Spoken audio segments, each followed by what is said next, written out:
Okay. तो hello दोस्तों, कैसे हैं आप लोग। और हम लोग आज स्टार्ट करने वाले अपना पहला क्लास सहज का, आईडीटी का। एंड आज है अपना फर्स्ट क्लास जिसपे अपने डिस्कस करेंगे जीएसटी के बारे में, क्लास के बारे में भी समझेंगे एंड सप्लाई चैप्टर को भी टच करेंगे। तो कैसे क्या होने वाला है, बस मेरे साथ बने रहना। क्या क्या करना है, क्या चीज नहीं करना है, वो सब कुछ बताऊंगा। बट तुम लोग को जो चीज करनी है वो प्री रिक्विजिट्स भी तुम लोग के साथ मैं शेयर करूंगा, ठीक है। चलो आ जाओ, बाकी लोग जो कैमरा ऑन कर सकते हो वो कैमरा ऑन कर दो। तुम मेरे को देख रहे हो तो मेरे को भी तो तुमको देखने दो। चलो आ जाओ, देखो तुम लोग पढ़ाई कर रहे हो कि नहीं कर रहे हो। सहज बैच की नाम क्यों है? सहज मतलब होता है एफर्टलेस लर्निंग। ड्यूरिंग जब आप ये बैच कंटिन्यू करोगे और इसको आप जब कंप्लीशन के एंड में आओगे, तब आपको पता चलेगा कि जो बड़े बड़े कॉन्सेप्ट है जो कि बहुत ज्यादा ट्रिकी होता है, बहुत ज्यादा जिसमें दिमाग लगता है, वो सारे कॉन्सेप्ट बहुत इजीली हम लोग स्लाइड इन करेंगे आपके माइंड में, और आपको काफी अच्छे से काफी सारी चीजें समझ में आएंगी और काफी ज्यादा आपको क्लैरिटी मिलेगी। ठीक है, इनिशियली एक दो दिन शायद आपको ऐसा लग सकता है कि ये थोड़ा वियर्ड तरीका है पढ़ने का, बट ये वियर्ड तरीका नहीं है, ये सबसे सही तरीका है पढ़ने का। तो आपको इसी तरह पढ़ाई करनी है जिस हिसाब से मैं बोलूंगा। मैं तुम लोग को रास्ता दिखाऊंगा, चलना बस तुम लोग का है। तो बस तुम लोग चलना शुरू कर देना, रास्ता मैं तुम्हें दिखा दूंगा। अब बात करते हैं थोड़ी बहुत मटेरियल की। तो मटेरियल सबको मिल गया है क्या? जल्दी कमेंट सेक्शन में बताओ। मेजोरिटी ऑफ द लोग को मिल गया है मटेरियल। जिसको नहीं मिला, इस वीक के एंड तक तुम लोग को भी मिल जाएगा, तो बेफिक्र रहो। पीडीएफ मैंने शेयर कर दिया है टेलीग्राम ग्रुप पे, तो वहां से जाके डाउनलोड कर लेना पहले दो चैप्टर के। तो वो पहले दो चैप्टर अपने पीडीएफ के थ्रू मैनेज कर लेंगे, तब तक मोटा मोटी सबको बुक मिल जाएगा।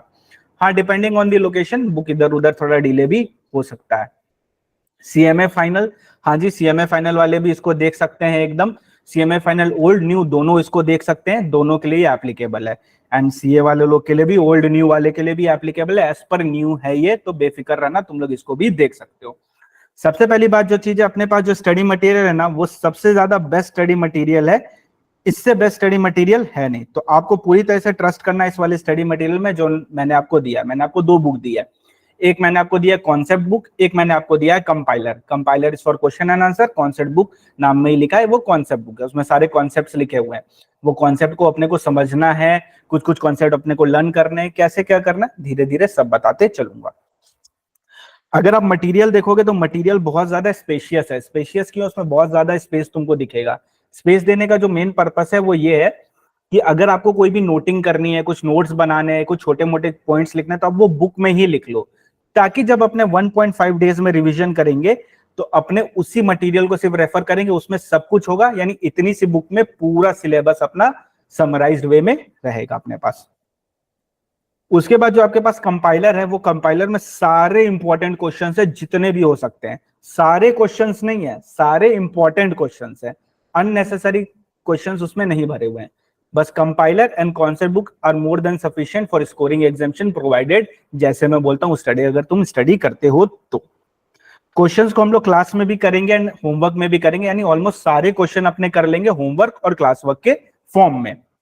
एमसीक्यू भी आपने देखा होगा कंपाइलर में दिया है चैप्टर वाइज, तो अपने उसको भी कवर अप करेंगे। साथ साथ चैप्टर जैसे जैसे होते जाएगा वैसे वैसे एमसीक्यू भी कवर करेंगे। अब ये एमसीक्यू है कौन से?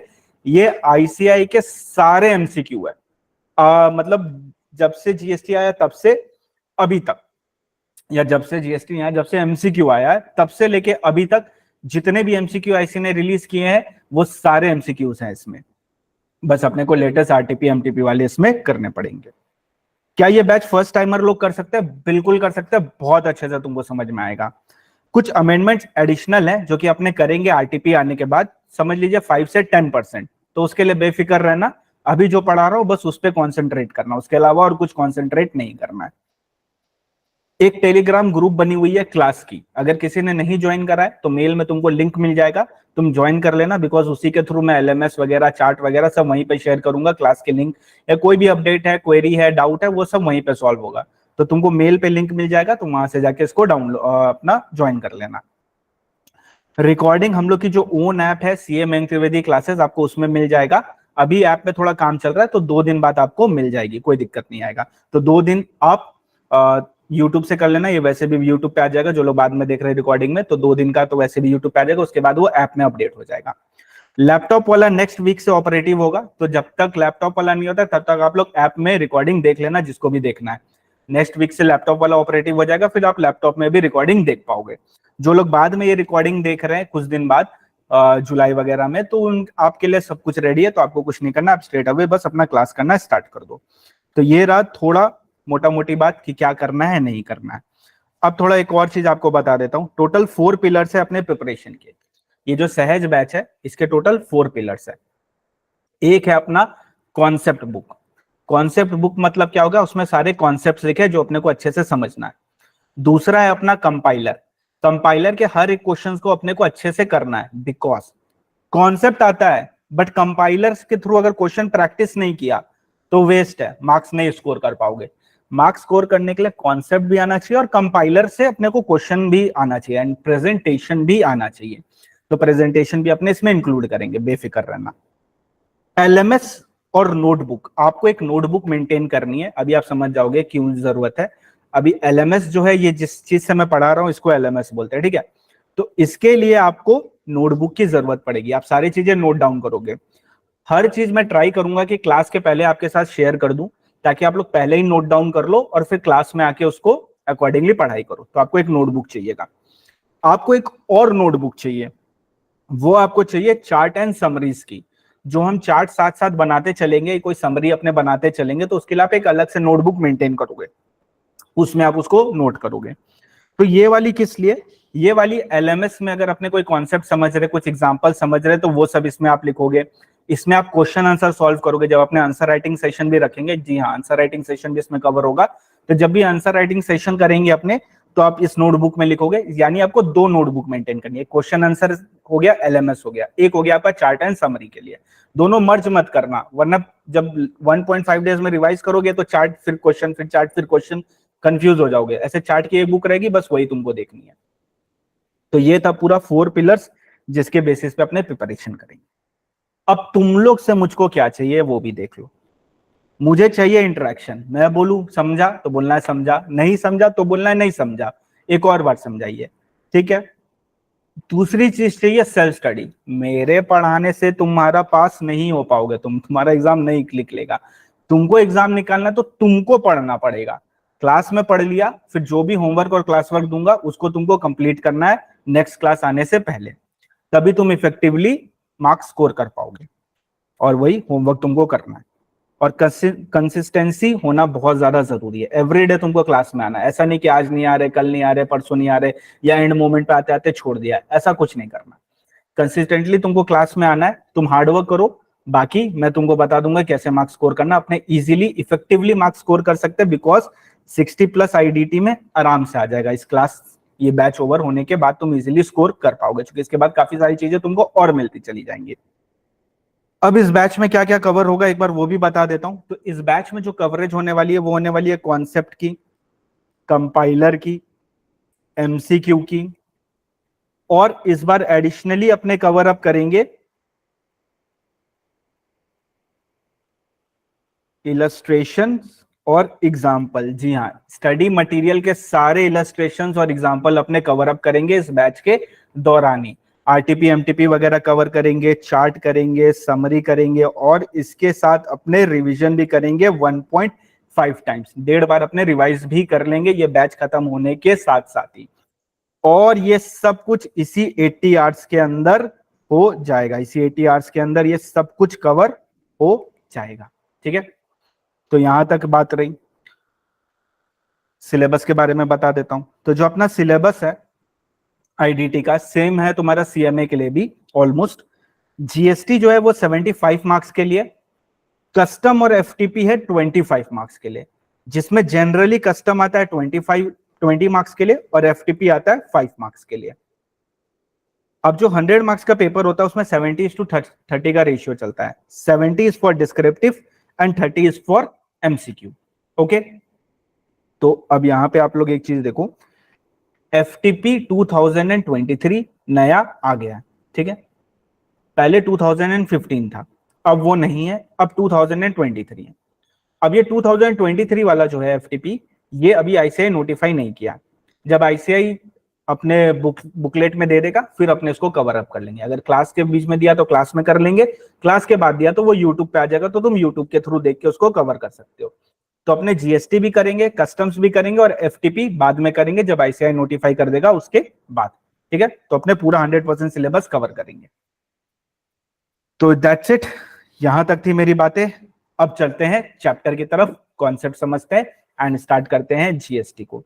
आप लोग अगर कोई डाउट है तो पूछो। न्यू कोर्स के हिसाब से कवर होगा क्या? बिल्कुल कवर होगा न्यू कोर्स के हिसाब से। और कोई डाउट किसी को? बाकी लोग कैमरा क्यों ऑफ करके रखे हो? कैमरा ऑन करो, देखो पढ़ रहे हो कि तुम लोग कहीं चले गए हो।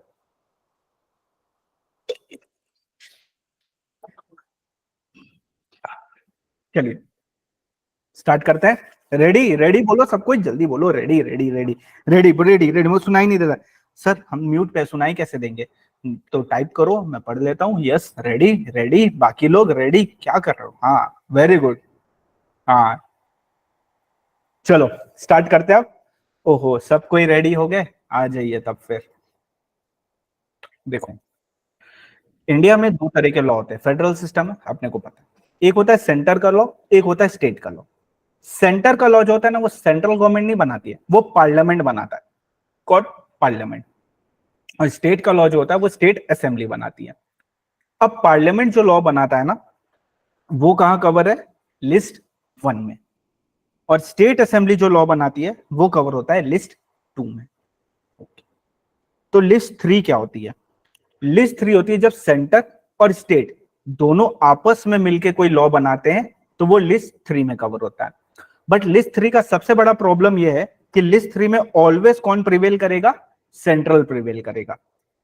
बट अगर पार्लियामेंट बोलता है कि स्टेट प्रिवेल कर सकता है किसी किसी सिनेरियो में, तो उस केस में स्टेट प्रिवेल करेगा, बट जनरली सेंट्रल प्रिवेल करता है। तो दो लॉ होते हैं, एक सेंट्रल लॉ होता है, एक स्टेट लॉ होता है। सेंट्रल लॉ पार्लियामेंट बनाता है, लिस्ट 1 में कवर है। स्टेट लॉ स्टेट असेंबली बनाती है, लिस्ट 2 में कवर है। जब दोनों मिलके कोई लॉ बनाते हैं तो वो होता है लिस्ट 3 में। एंड बट उसमें प्रॉब्लम यह कि उसमें जो प्रिवेल करता है वो सेंट्रल प्रिवेल करता है, जो सेंटर होता है वो प्रिवेल करता है। अब जब लॉ बनता है ना, तो सब्जेक्ट मैटर क्या होगा एक पर्टिकुलर लॉ के लिए? यानी ये पार्लियामेंट जब लॉ बनाती है सेंटर के लिए, तो सेंटर का जो सब्जेक्ट मैटर है वो क्या होगा? किस सब्जेक्ट पे लॉ बन रहा है? इनकम टैक्स पे बन रहा है, सर्विस टैक्स पे बन रहा है, वैट पे बन रहा है, किस चीज में बन रहा है? ये इसको बोलते हैं सब्जेक्ट मैटर। जो सब्जेक्ट मैटर है वो दिया हुआ है आर्टिकल 246। अब बहुत ध्यान देना यहाँ पे, ये सारे आर्टिकल्स पे एक क्वेश्चन आता है। आप 4 से 5 मार्क्स का क्वेश्चन इसमें एक्सपेक्ट कर सकते हो, तो अच्छे से समझो इस चीज को, ठीक है।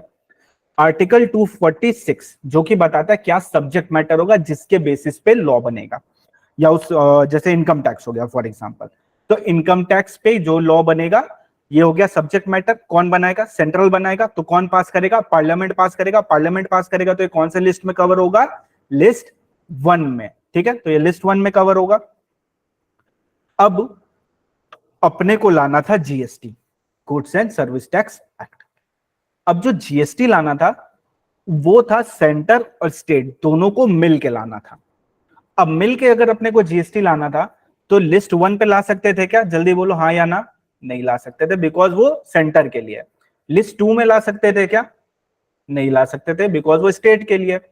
लिस्ट 3 में ला सकते थे, बट लिस्ट 3 का प्रॉब्लम क्या था कि प्रिवेल जो करता है वो सेंटर प्रिवेल करता है। तो सेंटर क्या करता है? वो स्टेट को नीचे कर देता और अपना प्रॉफिट ज्यादा रख लेता। तो ये इश्यू एक आ जाता। तो इसको टैकल करने के लिए फिर अपने को इंट्रोड्यूस करना पड़ा एक नया आर्टिकल। तो हमने इंट्रोड्यूस किया आर्टिकल 246 ए, 246 कैपिटल ए। अब ये क्या करता है? ये यूनियन और स्टेट दोनों को पावर देता है लॉ बनाने का, कि तुम लॉ बना लो related to goods and service tax act, जो कि सेंटर और स्टेट गवर्नमेंट दोनों चलाएंगे, ठीक है। अब 246 ए का 1, 246 ए का 2, दो पार्ट है। 246 ए 1 किसके लिए है? यह है तुम्हारा जब पार्लियामेंट और स्टेट असेंबली दोनों मिलकर लॉ बनाते हैं। अभी थोड़ी देर में समझेगा, अभी बस एक बार के लिए सुन लो। और यह है लॉ जब पार्लियामेंट बनाता है।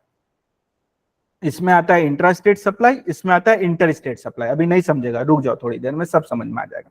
अभी बस इस चीज पे फोकस करो। अब लिस्ट 3 में तो अपने डाल सकते थे जीएसटी को, बट नहीं डाला। सबसे पहला प्रॉब्लम सेंट्रल प्रिवेल करता है, ठीक है। दूसरी बात ये थी कि जो लिस्ट 1 है ना, that was basically for service tax, service से रिलेटेड टैक्सेस वगैरह लगा सकते थे। List 2 was basically for goods, goods से रिलेटेड लगा सकते, तो उस समय स्टेट को बोल दिया कि तुम लगा लो, स्टेट बोला तुम वैट वगैरह तुम रख लो, ठीक है। लिस्ट 3 में जो था सेंट्रल प्रिवेल करता था, तो 1 में नहीं डाल सकते, 2 में नहीं डाल सकते, 3 में नहीं डाल सकते, तो हमने एक नया आर्टिकल ही इंसर्ट कर दिया। लो भैया एक नया आर्टिकल 246A। 246A जैसे 246 इज अ सब्जेक्ट मैटर कि अपने किस चीज पे लॉ बनाएंगे, इनकम टैक्स में बनाएंगे, वैट पे बनाएंगे, सर्विस टैक्स में बनाएंगे। सिमिलरली 246A का सब्जेक्ट मैटर क्या है, जल्दी बोलो, जीएसटी। तो उसका सब्जेक्ट मैटर क्या बना, सिर्फ और सिर्फ जीएसटी। कौन बना सकता है, स्टेट भी बना सकता है, यूनियन, दोनों मिलकर बनाएंगे, ठीक है। दो पार्ट है, पार्ट 1 और 2। 1 किसके लिए, जब सेंटर और स्टेट दोनों मिलके बनाते हैं। पार्ट 2 किसके लिए, जब सिर्फ और सिर्फ सेंटर बनाता है। कब क्या बनता है समझेगा थोड़ी देर में। अब इसी के साथ एंट्री हो जाती है आर्टिकल नंबर 265। 265 नया आर्टिकल नहीं है, हमेशा से एग्जिस्ट करता था, ठीक है। ये बोलता है कि आपको कभी भी कोई टैक्स कलेक्ट करना है ना, तो आपको एक लॉ चाहिए, आपको एक एक्ट चाहिए। अगर आप एक लॉ और एक्ट नहीं बनाओगे ना, तो आप टैक्स कलेक्ट नहीं कर सकते हो। देखो 246A ओनली गिव्स पावर, क्या दे रहा है ये अपने को, सिर्फ और सिर्फ पावर दे रहा है। क्या पावर के बेसिस पे अपने कलेक्ट कर सकते हैं क्या, पावर तो ऐसे कितना सारा है पार्लियामेंट के पास, पर जरूरी थोड़ी कि वो हर एक पे एक्ट करे। सिर्फ पावर देता है 246 से, लॉ नहीं है, एक्ट नहीं है। अपने को एक एक्ट चाहिए जिसके बेसिस पे अपने डिसाइड कर सके, लॉ बना सके, और उसके बेसिस पे कलेक्शन वगैरह रिकवरी जो भी अपने वो सब कुछ कर सके, लेवियन कलेक्शंस। तो आर्टिकल 265 बोलता है कि आप कोई भी टैक्स कलेक्ट नहीं कर सकते जब तक आपके पास कोई लॉ नहीं है। अगर आपके पास कोई एक्ट या लॉ नहीं है, आप नहीं कलेक्ट करो। तो इसी के साथ एंट्री होती है एक्ट की। तो एक्ट आया जीएसटी का, कभी भी अकेला नहीं आया, वो अपने साथ लेके आया CGST act 2017, SGST act 2017, UTGST act 2017, IGST act 2017, GST compensation cess act 2017। ये बोला गया था इनिशियली 5 इयर्स के लिए होगा, फ्रॉम 2017, बट अब इसको एक्सटेंड कर दिया गया। ये 2026 तक अब एप्लीकेबल है, यानी अपने सिलेबस में है नहीं, बट अपने को पढ़ना है कि ये चीज होता है, अपने को ये पता होना चाहिए। ये सिलेबस का पार्ट नहीं है, तो डोंट वरी। तो क्या हुआ, CGST act, SGST act, UTGST act, IGST act, GST compensation act 2017। CGST act मतलब होता है, जल्दी बताओ क्या होता है, कमेंट सेक्शन में बताओ, कम ऑन ट्राई करो एक बार, इंटरैक्ट, कम ऑन ट्राई। बाकी लोग कैमरा ऑन करो, देखू तो चेहरा तुम लोगों का। Comment comment comment comment comment. Central GST act, okay, central central, very good, शाबाश। उसी तरह एस हो गया स्टेट, यूटी हो गया यूनियन टेरिटरी। आई क्या हुआ जल्दी बताओ, आई मतलब सर हो गया inter, inter GST. Inter GST होता है क्या, नहीं नहीं नहीं नहीं नहीं, वेरी गुड। आईजीएसटी मतलब होता है integrated goods and service tax act 2017, not inter, not inter state, it is integrated. Okay, तो इस चीज पे ध्यान रखना, गलती मत करना, आगे जाके कंफ्यूजन हो सकता है। तो it is integrated goods and service tax act 2017। Tension मत लो, ये वाला एलएमएस मैं शेयर कर दूंगा क्लास खत्म होने के बाद, so you can accordingly draw, ठीक है। अपने हिसाब से इसको अपने नोटबुक में लिख लेना। चलो आ जाओ, चलते हैं क्लास 5 में। जल्दी बताओ बच्चों, कितने स्टेट और कितने यूनियन टेरिटरी है इंडिया में। सर ये तो हम लोग को आता ही नहीं है, पढ़े ही नहीं है, भूल गए सर, नहीं पता सर, क्लास 5 का पूछ रहे सर। ओके, 7, 8, 29, 8, 29, 7, ठीक है। देखो जम्मू को मिला दिया है अब, ठीक है, गूगल करके आते हैं, ठीक है। अब यहां देखो, जस्ट थोड़े दिन पहले जो हुआ था वो था 28, एंड अपना जो यूनियन टेरिटरी था वो था 8 यूनियन टेरिटरी, ठीक है, ध्यान देना अभी, ठीक है। अब यूनियन टेरिटरी कौन सी है, Jammu and Kashmir, Ladakh, Delhi, Chandigarh, Dadar and Nagar Haveli, Daman and Diu, Lakshadweep, Puducherry, Andaman and Nicobar island, total ये है अपने 1 2 3 4 5 6 7 8, कितने हुए 8, कितने यूनियन टेरिटरी 8। बट जीएसटी के लिए, for the purpose of GST बोला गया है कि अपना जम्मू एंड कश्मीर, दिल्ली एंड पुडुचेरी, ये तीन को अपने कंसीडर करेंगे स्टेट, इसको अपने यूनियन टेरिटरी नहीं कंसीडर करेंगे। क्या कंसीडर करने वाले अपने इसको, स्टेट कंसीडर करने वाले। यानी कि दिल्ली, पुडुचेरी, जम्मू एंड कश्मीर ये स्टेट है, इसमें क्या लगेगा एसजीएसटी, स्टेट पे एसजीएसटी लगता है, यूनियन टेरिटरी पे यूटी जीएसटी लगता है। कब क्या लगता है थोड़ी देर में समझेंगे, बस समझो क्या लगता है, क्यों लगता है वो थोड़ी देर में बताऊंगा। अब Andaman and Nicobar island, Lakshadweep, Daman and Diu and Dadar and Nagar Haveli, अब ये एक हो गया, पहले ये अलग हुआ करते थे। चंडीगढ़, लद्दाख, ये है यूनियन टेरिटरी और इस पे लगता है यूटी जीएसटी, यानी in short Delhi, Puducherry, Jammu and Kashmir पे लगता है अपना एसजीएसटी। ये क्या सर जरूरी है लिस्ट लर्न करना? बिल्कुल जरूरी है। अगर क्वेश्चन में आपको लक्षद्वीप का कोई क्वेश्चन आया तो आपको यूटी जीएसटी लगा के आना, वहां एसजीएसटी लगा दोगे तो क्वेश्चन गलत हो जाएगा, मार्क्स कट जाएंगे। तो ज्यादा नहीं है, बस इतना ही आपको लर्न करना है, छोटू सा लिस्ट है, इतना लर्न कर लोगे तो सफिशिएंट है। तो शॉर्ट में बोला जाए तो स्टेट है 31, यूनियन टेरिटरी है 5। For the purpose of GST आपको इतना पता होना चाहिए, नंबर लर्न करने की कोई नीड नहीं है, बस आपको इतना पता होना चाहिए कि जो यूनियन टेरिटरी है वो ये है Andaman and Nicobar island, Lakshadweep, Daman and Diu and Dadar and Nagar Haveli, Chandigarh, Ladakh union territory है जिसपे यूटी जीएसटी लगता है। ओके, अब इसी से निकल के बात आई भाई इंडिया क्या हुआ। स्टेट बोल दिया आपने, यूनियन टेरिटरी बोल दिया, इंडिया क्या हुआ? तो इंडिया जो अपने जानते हैं वो तो है ही पूरा, ये पूरा इंडिया है, इसके नीचे का जमीन इंडिया है, इसके ऊपर का हवा भी इंडिया है, ठीक है। अब बोलते हैं कि from the appropriate base line, यानी यहां से 12 नॉटिकल माइल्स समुंदर में भी इंडिया है। तो समुंदर के नीचे की जमीन इंडिया, समुंदर के ऊपर का आसमान भी इंडिया, तो ये पूरा 12 नॉटिकल माइल्स तक इंडिया होता है। जब समुद्र में अपने डिस्टेंस नापते हैं तब किलोमीटर यूज नहीं करते हैं, नॉटिकल माइल्स यूज करते हैं। तो 12 नॉटिकल माइल्स तक इंडिया है। कुछ कुछ पर्पस के लिए 200 नॉटिकल माइल्स तक भी इंडिया बोला गया, इसको अपने कस्टम्स में अच्छे से समझेंगे। अभी सिर्फ ये 12 नॉटिकल माइल्स वाला में ध्यान दो। तो इंडिया क्या हुआ, जो अपने जानते हैं वो तो पूरा इंडिया है ही, 12 नॉटिकल माइल्स तक भी इंडिया है, पानी के अंदर 12 नॉटिकल माइल्स तक इंडिया है। अब प्रॉब्लम क्या हुई कि, अच्छा थोड़ी देर में समझाता हूं, अभी इधर आते हैं। अब दो बेस टैक्स होता है, ठीक है, पूरे वर्ल्ड में दो तरीके के टैक्स होते हैं, एक होता है ओरिजिन बेस्ड टैक्स, एक होता है destination based tax. Origin based tax मतलब होता है गुड्स और सर्विसेज जहां से ओरिजिनेट हुआ है उस जगह को उसका बेनिफिट मिलेगा, वो स्टेट टैक्स कलेक्ट करेगा, उसके खाते में टैक्स जाएगा।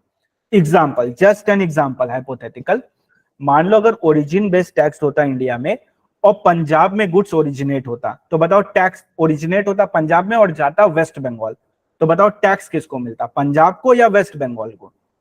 अगर ओरिजिन बेस्ड होता तो Punjab. Very good, very good, क्या बात है, करेक्ट, एकदम सही। अब सिमिलरली डेस्टिनेशन बेस्ड टैक्स जो होता है वो उल्टा होता है, जिस स्टेट में कंज्यूम हुआ है, जिस स्टेट में कंज्यूम हुआ है गुड्स या सर्विस, उस स्टेट को उसका पैसा मिलेगा। अब same example destination based tax में बताना, पंजाब से गुड्स जा रहा है वेस्ट बंगाल, वेस्ट बंगाल, शाबाश। अब ये जो डेस्टिनेशन बेस्ड टैक्स है ना, ये डेस्टिनेशन कैसे निकलता है, how we will know about the destination in GST? तो उसके लिए कॉन्सेप्ट है जिसको हम लोग प्यार से बोलते हैं पीओएस, जिसका फुल फॉर्म है प्लेस ऑफ सप्लाई। एक बहुत बड़ा सा चैप्टर है जिसको अपने अच्छे से समझेंगे, अभी बस इतना समझो, प्लेस ऑफ सप्लाई एक चैप्टर है जिसके बेसिस पे अपने को पता चलता है डेस्टिनेशन क्या है, और जिस स्टेट में डेस्टिनेशन आता है उस स्टेट में उसको उसका टैक्स मिलता है, ठीक है। अब आते हैं इधर, चलिए अब इधर, ठीक है, अपने इधर है और अपने को जाना है बंगाल में। चलो अपने इधर है, अपने है महाराष्ट्र में, ये है वेस्ट बंगाल। महाराष्ट्र से गुड्स निकला वेस्ट बंगाल चला गया, प्लेस ऑफ सप्लाई के हिसाब से जो डेस्टिनेशन है वो भी वेस्ट बंगाल है, तो जल्दी से बताओ टैक्स किसको मिलेगा? वेस्ट बंगाल को। वेरी गुड, शाबाश। Now my question to you is, अच्छा GST is applicable to whole of India? GST is applicable to whole of India. बताओ क्या GST is applicable over here? Is GST applicable over here? Yes, because this is India. GST is applicable over here? Yes it is India, 12 nautical miles तक। यहाँ पे yes, यहाँ पे yes, यहाँ पे Jammu and Kashmir में जीएसटी एप्लीकेबल है क्या? The answer is yes, Jammu and Kashmir में भी जीएसटी एप्लीकेबल है। ओके, अब एक क्वेश्चन पूछता हूं। मान लो गुड्स जो है महाराष्ट्र से यहां पे सप्लाई हो रहे हैं पानी के बीचों बीच। अब ये कौन सा स्टेट है, ये कैसे पता चलेगा? वॉइस में कोई इश्यू आ रहा है क्या? नहीं, ठीक चल रहा है, वॉइस क्लियर है? ओके, अब बताओ ये कौन सा स्टेट हुआ? पानी के बीचों बीच कौन सा स्टेट हो सकता है? पॉसिबल ही नहीं है, तो कैसे पता चलेगा? तो लॉ में एक बहुत सिंपल सी चीज लिखी है। अब जो पॉइंट बताने जा रहा हूं ये अभी काम नहीं आएगा, ये आज से 16 या 17 क्लास बाद काम आएगा, तो याद रखना इस चीज को, ठीक है? ओरिजिन नहीं, कहते हैं ये जिस जगह है समुंदर में, ये जिस स्टेट के सबसे नजदीक होगी ना, वो स्टेट इसका पॉइंट मान लिया जाएगा, वो स्टेट इसका पॉइंट मान लिया जाएगा। अब मान लो इसका जो डिस्टेंस है वो महाराष्ट्र से है 10 नॉटिकल माइल्स एग्जांपल के लिए, और अपना यहां से 8 नॉटिकल माइल्स। तो बताओ क्या पड़ेगा इसका? और मान लो यहां से जो डिस्टेंस है वो है अपना 11 नॉटिकल माइल्स इधर से। तो बताओ, गुजरात गुजरात गुजरात गुजरात है मान लो, उधर पे गुजरात है, उधर मानते, तो क्या हो गया? अपना गुजरात हो गया, ठीक है? तो इस चीज को क्लियर रखना, ये आगे बहुत ज्यादा काम आएगा, क्योंकि कई बार जो क्वेश्चन होगा उस क्वेश्चन में आपको बोला जाएगा कि पानी के बीचों बीच सप्लाई हुई है, तो आपको पता होना चाहिए कि पानी के जो सबसे नजदीक जगह है वो उसका स्टेट माना जाएगा, ठीक है? वो डिस्टेंस कैसे कैलकुलेट होता है? नॉटिकल माइल से कैलकुलेट होता है, ठीक है सर? ये तो हमको समझ में आ गया। बट सर आप आईजीएसटी ये सब कब लगता है, क्यों लगता है, कैसे लगता है, ये तो बताइए। तो देखो, दो प्रकार के सप्लाई होते हैं, अभी सिर्फ दो पे फोकस करेंगे, ठीक है? एक इंट्रा स्टेट सप्लाई, एक इंटर स्टेट सप्लाई। इंटीग्रेटेड मत बोलना, ये इंटर ही होता है, ठीक है? एक इंट्रा स्टेट सप्लाई, एक इंटर स्टेट सप्लाई। जैसे इंटर कास्ट मैरिज होता है वैसे इंटर स्टेट सप्लाई, यानी जब दो स्टेट के बीच में सप्लाई हो रही है। फॉर एग्जांपल समझ लीजिए आप, जैसे सप्लाई हो रही है महाराष्ट्र और वेस्ट बंगाल के बीच में, या वेस्ट बंगाल और पंजाब के बीच में, जब भी ऐसे सप्लाई होती है तो इसको बोलते हैं इंटर स्टेट सप्लाई, जब दो स्टेट्स के बीच में सप्लाई होती है। या फिर मान लो वेस्ट बंगाल और लक्षद्वीप, यानी एक स्टेट है एक यूनियन टेरिटरी है, तो इससे इस केस में क्या हो जाएगा? इस केस में भी इसको इंटर स्टेट सप्लाई बोलेंगे। या तो दो स्टेट के बीच में सप्लाई हो रहा है, या तो एक स्टेट और एक यूनियन टेरिटरी के बीच में सप्लाई हो रही है, तब। और इंट्रा स्टेट सप्लाई मतलब क्या हो गया? जब विद इन द सेम,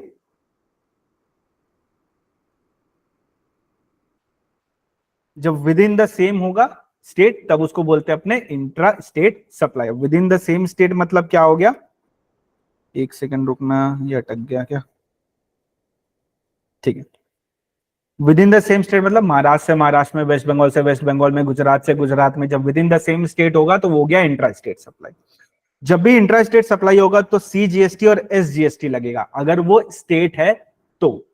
अब लक्षद्वीप से लक्षद्वीप में ही सप्लाई हुआ तो ये भी इंट्रा स्टेट सप्लाई है, but since Lakshadweep is an union territory तो उस केस में सीजीएसटी और यूटीजीएसटी लगेगा, ठीक है? और जब भी इंटर स्टेट सप्लाई होगा, लाइक महाराष्ट्र से वेस्ट बंगाल से पंजाब, या वेस्ट बंगाल से लक्षद्वीप, तो उस सिनेरियो में आईजीएसटी लगता है। अब ये जो आईजीएसटी होता है ना, इसका पैसा स्ट्रेट अवे सेंट्रल के पास जाता है, फिर जो सेंटर होती है ना वो अकॉर्डिंगली स्प्लिट करती है इस रुपए को बिटवीन मल्टीपल स्टेट्स। अब वो कैसे करते हैं, नहीं करते, क्या फॉर्मूला यूज करते हैं, that is not our concern, that is not part of our syllabus, तो अपने को उसके बारे में सोचना नहीं है। अपने को बस ये ध्यान रखना है कि आईजीएसटी लगेगा और आईजीएसटी सेंटर के पास जाएगा पैसा, ठीक है? ये concept payment of tax chapter के साथ लिंक करूंगा जब वो चैप्टर आएगा, तो अभी बस इतना ध्यान रखो कि आईजीएसटी का पैसा सेंटर के पास जाता है। अब कैसे लगता है? इंट्रा स्टेट मतलब होता है जब within the same state या within the same union territory transaction होता है। अगर टैक्स रेट इज 18% तो 9% जाता है सी के पास यानी सेंटर के पास, और 9% जाता है एस या यूटी के पास, यूनियन टेरिटरी, एसजीएसटी है तो स्टेट है तो एसजीएसटी के पास जाता है, ठीक है? बट जब इंटर स्टेट होता है, दैट इज बिटवीन टू और मोर स्टेट या यूनियन टेरिटरी, तो उस सिनेरियो में 18% पूरा का पूरा आईजीएसटी चला जाता है गवर्नमेंट के अकाउंट पे, फिर वो अकॉर्डिंगली स्प्लिट करते हैं। That is not our concern, आपने को बस इतना याद रखना है कि 18% आईजीएसटी लगता है। What is IGST? जल्दी बोलो। Integrated goods and service tax. कब इंटर है कब इंटीग्रेटेड है ध्यान रखना, गलती मत कर देना।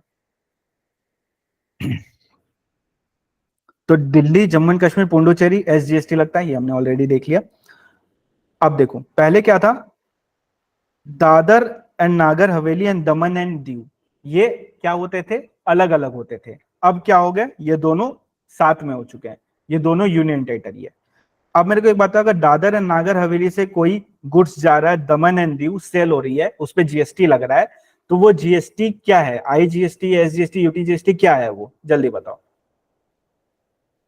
ओके पूरा बोलो, हमेशा पूरा बोलना। CGST, very good. CGST and UTGST, CGST and UTGST दोनों लगता है, ठीक है? तो इस चीज का ध्यान रखना, आपको दोनों लगाना है इसमें, सीजीएसटी यूटीजीएसटी। अब इसी के साथ एंट्री होता है आर्टिकल नंबर 366(12)(a) का। 366(12)(a) क्या बोलता है? ये जीएसटी को डिफाइन करता है। What is GST? जीएसटी मतलब कोई भी टैक्स जो कि किस चीज में लग रहा है? सप्लाई में लग रहा है। किस चीज की सप्लाई? गुड्स की, सर्विस की, या बोथ की। तो 366(12)(a) क्या बोलता है? जीएसटी मतलब कोई भी टैक्स जो कि लगता है किस पे? सप्लाई पे। किसकी सप्लाई पे? गुड्स की, सर्विस की, या दोनों की। अब यहां पे सबसे इंपॉर्टेंट लाइन आ रहा है, except tax on supply of alcoholic liquor for human consumption. म्हणजे दारू पे जीएसटी लगता है क्या? लिखा है ऐसा? नहीं लिखा है। कौन मना कर रहा है? आर्टिकल। आर्टिकल मतलब क्या होता है? तुम्हारे ऑफिस में जो काम करता है वो नहीं, उसकी बात नहीं कर रहे। आर्टिकल मतलब कॉन्स्टिट्यूशन, मतलब कॉन्स्टिट्यूशन मना करता है क्या दारू में नहीं लगाना है अपने को GST? The answer is yes. तो अगर दारू पे जीएसटी लगाना है तो क्या चीज को अमेंड करना पड़ेगा? जल्दी बताओ, किस चीज को अमेंड करोगे जाके? कॉन्स्टिट्यूशन को। Very good. तो अपने को डायरेक्टली जाके आर्टिकल और उस कॉन्स्टिट्यूशन को अमेंड करना पड़ेगा, तब जाके अपने दारू पे जीएसटी लगा सकते हैं। और कॉन्स्टिट्यूशन को अमेंड करना इजी है कि टफ है तुम्हारे हिसाब से? ऑब्वियसली सबसे मुश्किल काम है वो कॉन्स्टिट्यूशन को अमेंड करना, ठीक है? मतलब दारू पे जीएसटी लगेगा क्या कभी? मुझे क्या पता, मैं थोड़ी पीता हूं, तुम लोग बताओ। आ जाओ बेटा। गुड्स तो मतलब सप्लाई के लिए सप्लाई होना चाहिए, गुड्स सर्विस या बोथ का, तो जीएसटी लगेगा। यानी पहली बात तो गुड्स होनी चाहिए या सर्विस होनी चाहिए या दोनों होना चाहिए, दोनों का सप्लाई होना चाहिए। जब ये दोनों कंडीशन सेटिस्फाई करोगे तो ही जीएसटी लगेगा। मतलब क्या मैं ऐसा बोल सकता हूं क्या? गुड्स हो गया, सर्विस हो गई, बोथ हो गई, चलो मान लिया। गुड्स सर्विस अपने को पता है, आगे चैप्टर नंबर 2 में डेफिनेशन पढ़ लेंगे, कोई दिक्कत नहीं है। मतलब कि फर्स्ट थिंग ये है कि सप्लाई होना चाहिए। अगर सप्लाई नहीं है तो जीएसटी नहीं है, बिकॉज स्टार्टिंग पॉइंट आर्टिकल में ही लिख दिया 366(12)(a) में कि जीएसटी मतलब होता है टैक्स ऑन सप्लाई। तो मतलब अगर सप्लाई नहीं है तो जीएसटी लग ही नहीं सकता, करेक्ट? तो क्या मैं ऐसे बोलूं जो अपना नेक्स्ट चैप्टर आने वाला है सप्लाई, वो बहुत ज्यादा इंपॉर्टेंट है, बिकॉज अगर वही नहीं होगा तो पूरा जीएसटी ही नहीं लगेगा, जीएसटी का कोई महत्व ही नहीं रह जाएगा। एंड ये सप्लाई चैप्टर जो अपने पढ़ेंगे अभी थोड़ी देर में, तो वो चैप्टर स्टार्टिंग से लेके एंड तक हमेशा हम लोग को पता होना चाहिए, हमेशा हम लोग को याद होना चाहिए। Yes, supply is the base of GST. शाबाश, क्या बात है, वेरी गुड। तो अब जितना पढ़ा है आओ एक बार तुम लोग को समराइज करवा देता हूं, ठीक है? आओ सब फोकस करो इधर, जो जो सो गए थे वो भी उठ जाओ। गुड मॉर्निंग प्यारे मोहन, आ जाओ। दो प्रकार के लॉ होते हैं, एक सेंटर लॉ, एक स्टेट लॉ। सेंटर लॉ कौन बनाता है? पार्लियामेंट। मेरे साथ बोलते जाओ, मन में बोलो, मुंह चलाओ, थोड़ा कैमरा ऑन करो, मैं भी देखो बोल रहे हो कि नहीं बोल रहे हो। मेरे साथ बोलो, लर्न हो जाएगा, घर में लर्न करने की नीड नहीं है। सेंटर लॉ और state law. Centre law parliament में पास होता है, स्टेट लॉ स्टेट असेंबली में पास होता है। पार्लियामेंट वाला लिस्ट 1 में जाता है, स्टेट असेंबली वाला लिस्ट 2 में जाता है। दोनों मिलकर जब पास करते हैं तो लिस्ट 3 में जाता है, बट उसमें प्रिवेल कौन करता है? सेंटर प्रिवेल करता है। List 1 is generally for service tax वगैरह एक्सेट्रा के लिए था, and list 2 was basically for goods and service. अब किसमें कौन सा सब्जेक्ट मैटर होगा ये लिखा हुआ आर्टिकल 246 में, कि जैसे इनकम टैक्स पे बनेगा, वैट पे बनेगा, या जिस पे भी बनेगा वो लिखा हुआ आर्टिकल 246 में। अब कोई भी ऐसा लॉ नहीं, कोई भी ऐसा अपने पास नहीं था पावर जो दोनों को, सेंटर स्टेट दोनों को बोलता था कि साथ में आके लगाओ। तो इसके लिए अपने को एक नया आर्टिकल पास करना पड़ा, आर्टिकल 246A, जिसमें हमने पावर दिया है सिर्फ यूनियन और स्टेट को कि दोनों मिलके आके लॉ लगा लो, लॉ बना लो, यानी गुड्स जीएसटी चार्ज कर लो दोनों मिलके। अब समझ रहे हो 246A किसके लिए है? लॉ जब पार्लियामेंट एंड स्टेट असेंबली पास करेगा इंट्रा स्टेट सप्लाई के लिए, तभी तो CGST और SGST दोनों एक साथ लगता है इंट्रा स्टेट में। और 246A2 वाला क्या है? लॉ पार्लियामेंट पास करेगा जिसपे क्या लगता है? Inter, IGST। और याद करो मैंने क्या बोला था, IGST का पैसा किसको जाता है? सेंटर को जाता है। इसीलिए इसका लॉ भी कौन बना रहा है? सेंटर बना रहा है। समझे? लिंक हो गया, एक प्रॉपर लिंक लगा सबको। हाँ। फिर आया 265, ये हमेशा से एग्जिस्ट करता था, नया नहीं है। ये सिंपल सी बात बोलता है कि भैया टैक्स कलेक्ट करना है तो एक लॉ बना लो, इनकम टैक्स कलेक्ट करना है इनकम टैक्स एक्ट बना लिया, तुमको जीएसटी कलेक्ट करना है तो जीएसटी का एक एक्ट बना लो। तो हमने जीएसटी के एक्ट बना लिए। हमने कितने एक्ट बनाए? हमने 5 एक्ट बनाए। CGST, SGST, UTGST, IGST, GST compensation to state act 2017, सारे एक्ट 2017 वाले। अब यहां देखो, जो अपना CGST, SGST, UTGST, IGST के सारे एक्ट पढ़ने हैं क्या? The answer is no. अपने को सिर्फ और सिर्फ CGST एक्ट पढ़ना है। एस में भी वही लिखा हुआ है, यूटी में भी वही लिखा हुआ है। और सिर्फ प्लेस ऑफ सप्लाई और एक जगह अपने को सिर्फ IGST एक्ट पढ़ना है। कहां पढ़ना है बता दूंगा। तो अभी एक चीज तुम लोग को क्लियर कर देता हूं, आने वाले जितने भी सेक्शन नंबर हैं वो सारे सेक्शन नंबर किसके होने वाले हैं? CGST एक्ट के। ठीक है, वो सारे सेक्शन नंबर होने वाले हैं CGST एक्ट के।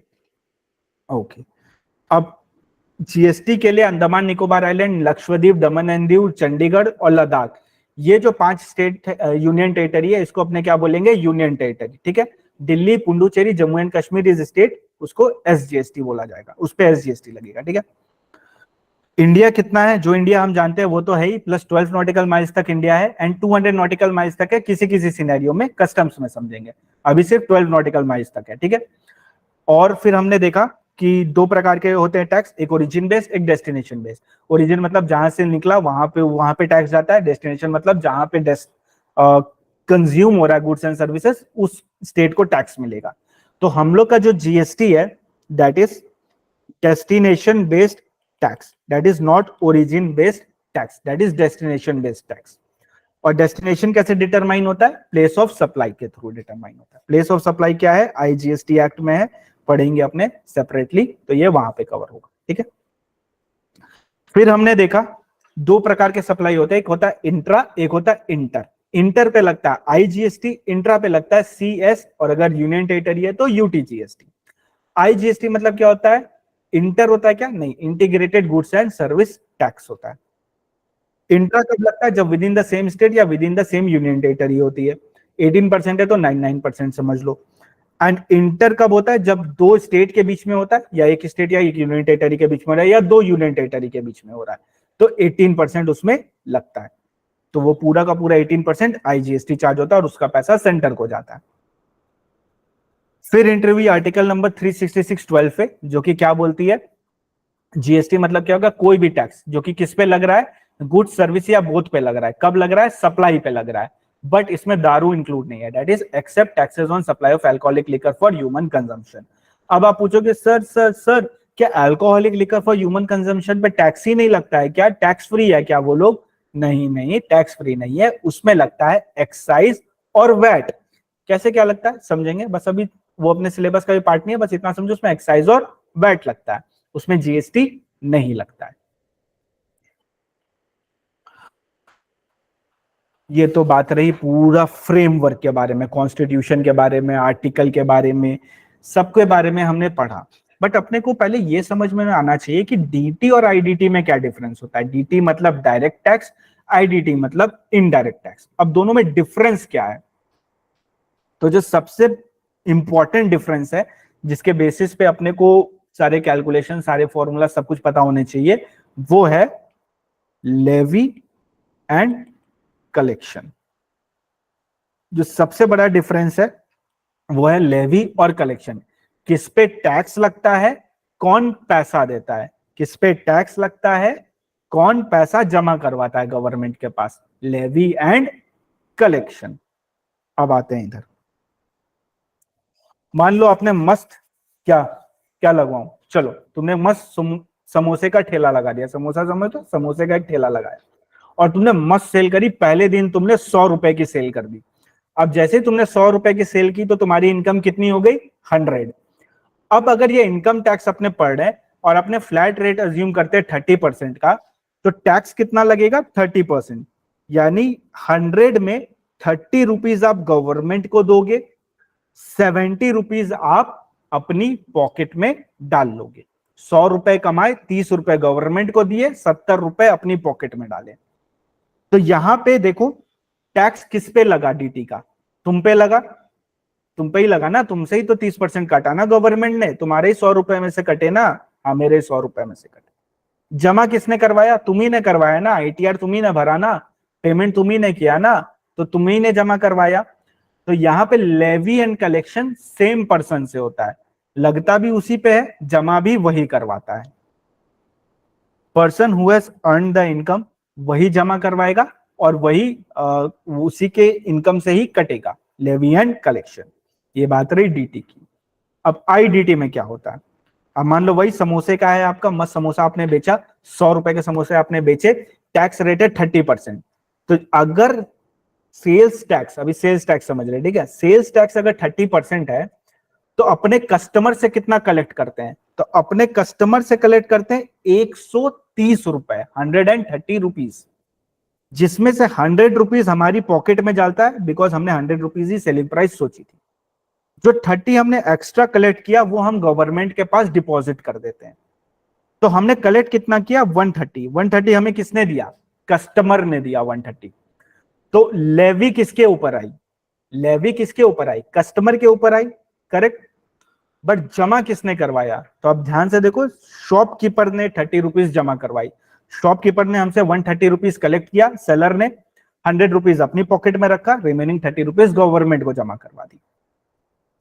तो टैक्स कलेक्ट किससे हुआ, कस्टमर से, बट डिपॉजिट किसने करवाया, सेलर ने करवाया। तो ऑलवेज रिमेंबर वन थिंग, इन आईडीटी पूरे जीएसटी में जितना भी अभी अपने पढ़ेंगे, कभी भी सेलर अपनी पॉकेट से जमा नहीं करता है, एक्सेप्ट कॉम्पोजिशन स्कीम, अलग से एक चैप्टर है समझेंगे उसमें। अपार्ट फ्रॉम दैट ऑलवेज वो खरीद लेता है बायर से और जमा करवा देता है गवर्नमेंट से। इसको प्यार से अपने बोलते हैं फॉरवर्ड चार्ज। फॉरवर्ड चार्ज मतलब क्या होता है, हमने कलेक्ट किया कस्टमर से और जमा करवा दिया, दिस इज फॉरवर्ड चार्ज। इसी का अपोजिट होता है आरसीएम, रिवर्स चार्ज। इसको अपने समझेंगे आरसीएम चैप्टर में, अभी बस इतना समझो, एक होता है फॉरवर्ड चार्ज। अभी सब कुछ फॉरवर्ड चार्ज के बेसिस में पढ़ेंगे, except for one chapter, that is RCM and exemption chapter, वहां पे देखेंगे क्या होता है। तो यहां तक किसी को कोई डाउट है, कोई समस्या, कोई प्रॉब्लम, डीटीआई डीटी का डिफरेंस या आर्टिकल ऊपर वाला जो पढ़ा, कुछ भी डाउट या कोई समस्या?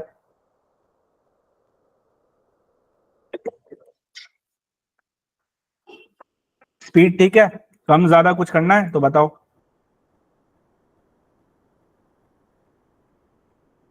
ठीक है, ओके, सही है स्पीड। अब हमने ये तो देखा जीएसटी क्यों आया, कैसे आया, क्या था, बहुत माथापच्ची किया हमने, आर्टिकल देखा, रीजन समझा, सब कुछ देखा, डीटीआई डीटी डिफरेंस देखा, बट अपने को ये नहीं समझ में आया कि भाई जीएसटी लाया ही क्यों। जीएसटी से पहले वैट था और सर्विस टैक्स था, जरूरत क्या पड़ी जीएसटी लाने की। तो जीएसटी लाने के लिए सबसे पहले तुमको देखना पड़ेगा सेल्स टैक्स। जीएसटी के पहले क्या था, वैट, वैट के पहले क्या था, सेल्स टैक्स।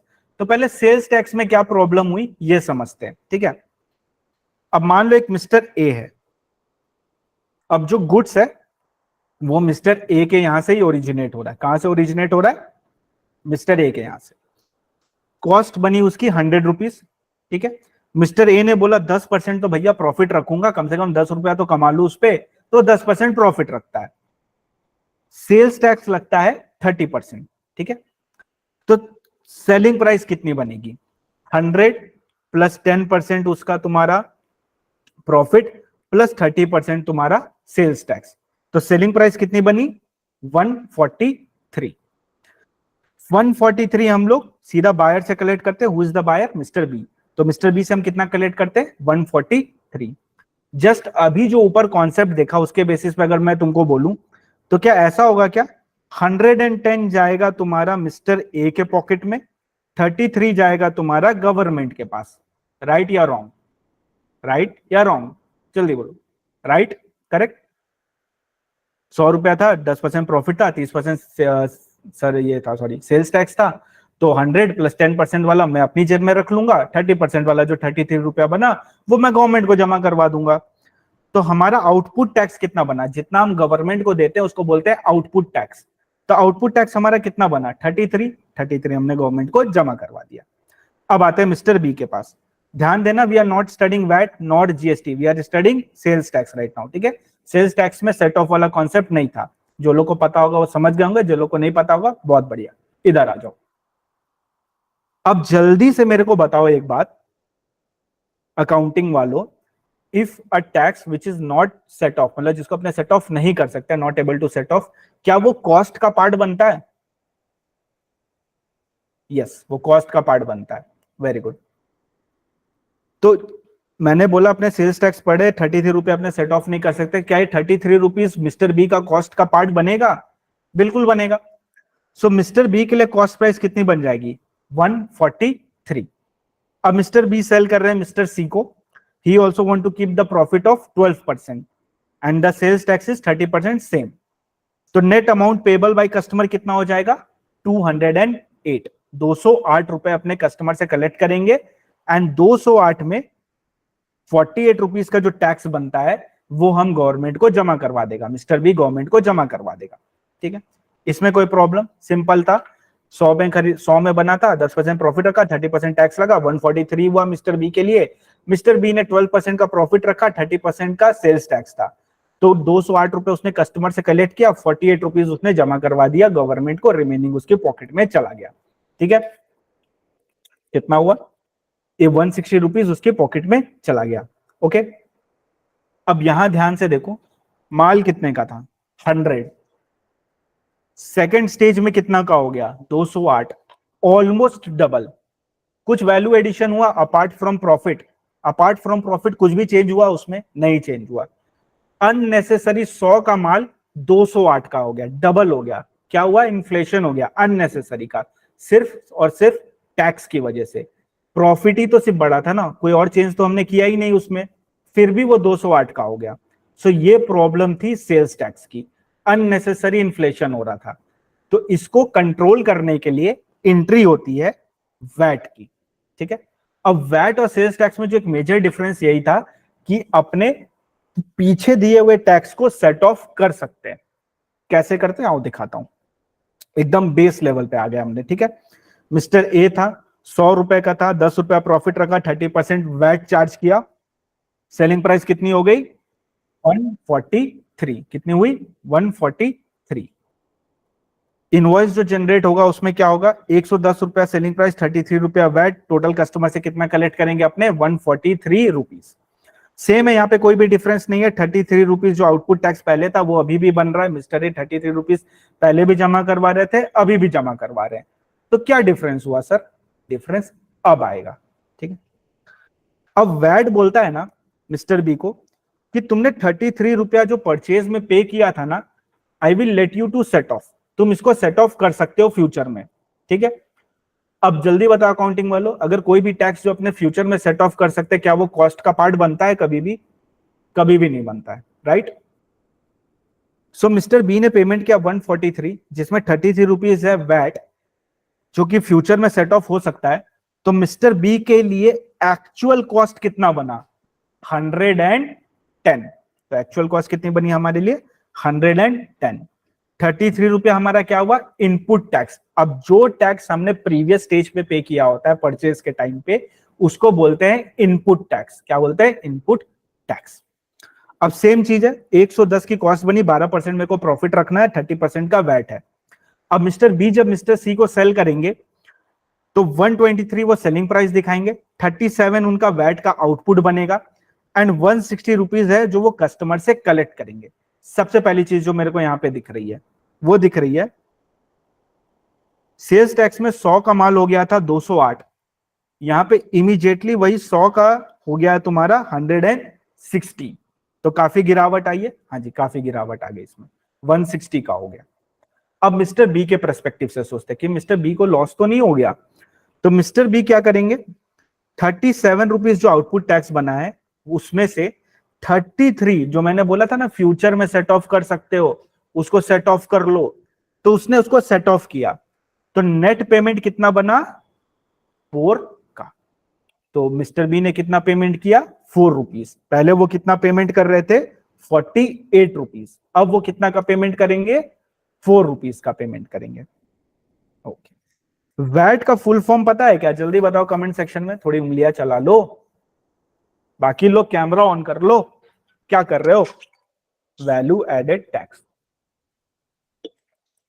इसका यह मतलब होता है tax is only added in the value, यानी जो भी वैल्यू एडिशन होगा सिर्फ उसी पे टैक्स लगेगा। The answer is yes. तो अगर मिस्टर बी की बात करें तो मिस्टर बी ने इस वाले सिनेरियो में क्या वैल्यू एडिशन किया है, remember expense profit everything is value, expense हो चाहे प्रॉफिट हो क्या कुछ भी हो दैट इज वैल्यू। तो मिस्टर बी ने प्रॉफिट का वैल्यू एडिशन किया, कितना प्रॉफिट 12% का प्रॉफिट, ठीक है। तो अगर हम 110 का 12% मारेंगे तो कितना आएगा, जल्दी बताओ 13.2। तो वैल्यू एडिशन कितने रुपए की हुई है 13.2 रुपीज की हुई है, तो 13.2 कायदे से 13.2 पे इसी वैट लगना चाहिए था और किसी पे नहीं। 13.2 का 30% करो, देखो कितना आ रहा है, जल्दी चलाओ कैलकुलेटर, चलाओ महाराज कैलकुलेटर, चला लिया 4, वही 4 अप्रॉक्स 4 समझ लो 4। देखो नेट पेमेंट 4 का ही जा रहा है ना,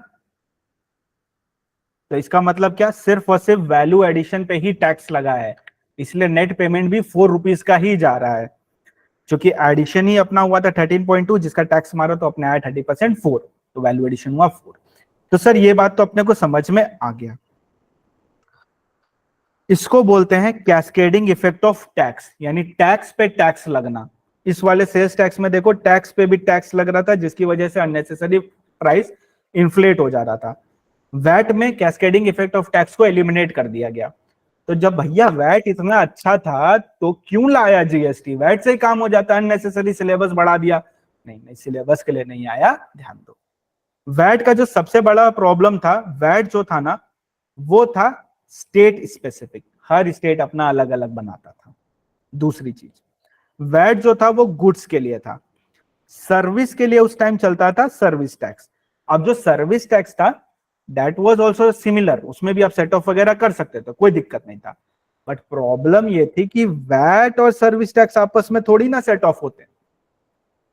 plus VAT was state specific, यानी एक स्टेट का आप दूसरे स्टेट से सेट ऑफ नहीं कर सकते हो, तो ये प्रॉब्लम परसिस्ट करती थी। तो इसको टैकल करने के लिए हमने इंट्रोड्यूस किया GST, goods and service tax, जिसमें हमने बोला वन नेशन वन टैक्स।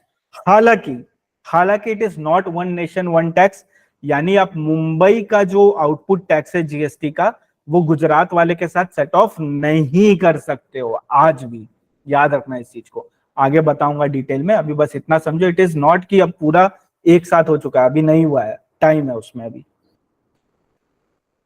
इसका क्या मतलब होता है सर, इसका मतलब ये होता है कि अभी फोकस मत करो, बाद में बताऊंगा, अभी आ जाते हैं इधर।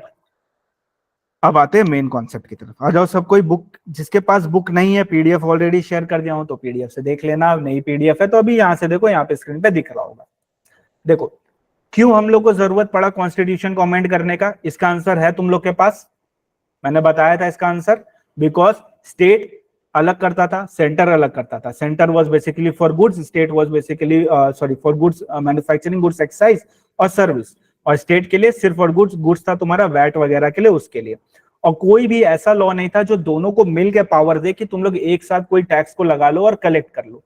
इसके लिए अपने को आर्टिकल 246 ए पास करना पड़ा, जो कि पास हुआ था constitution 101st amendment act 2016। Learn करना है, बिल्कुल लर्न करना है, जो जो चीजें हाईलाइट की हुई हैं वो सारी चीजें अपने को लर्न करनी है, ठीक है।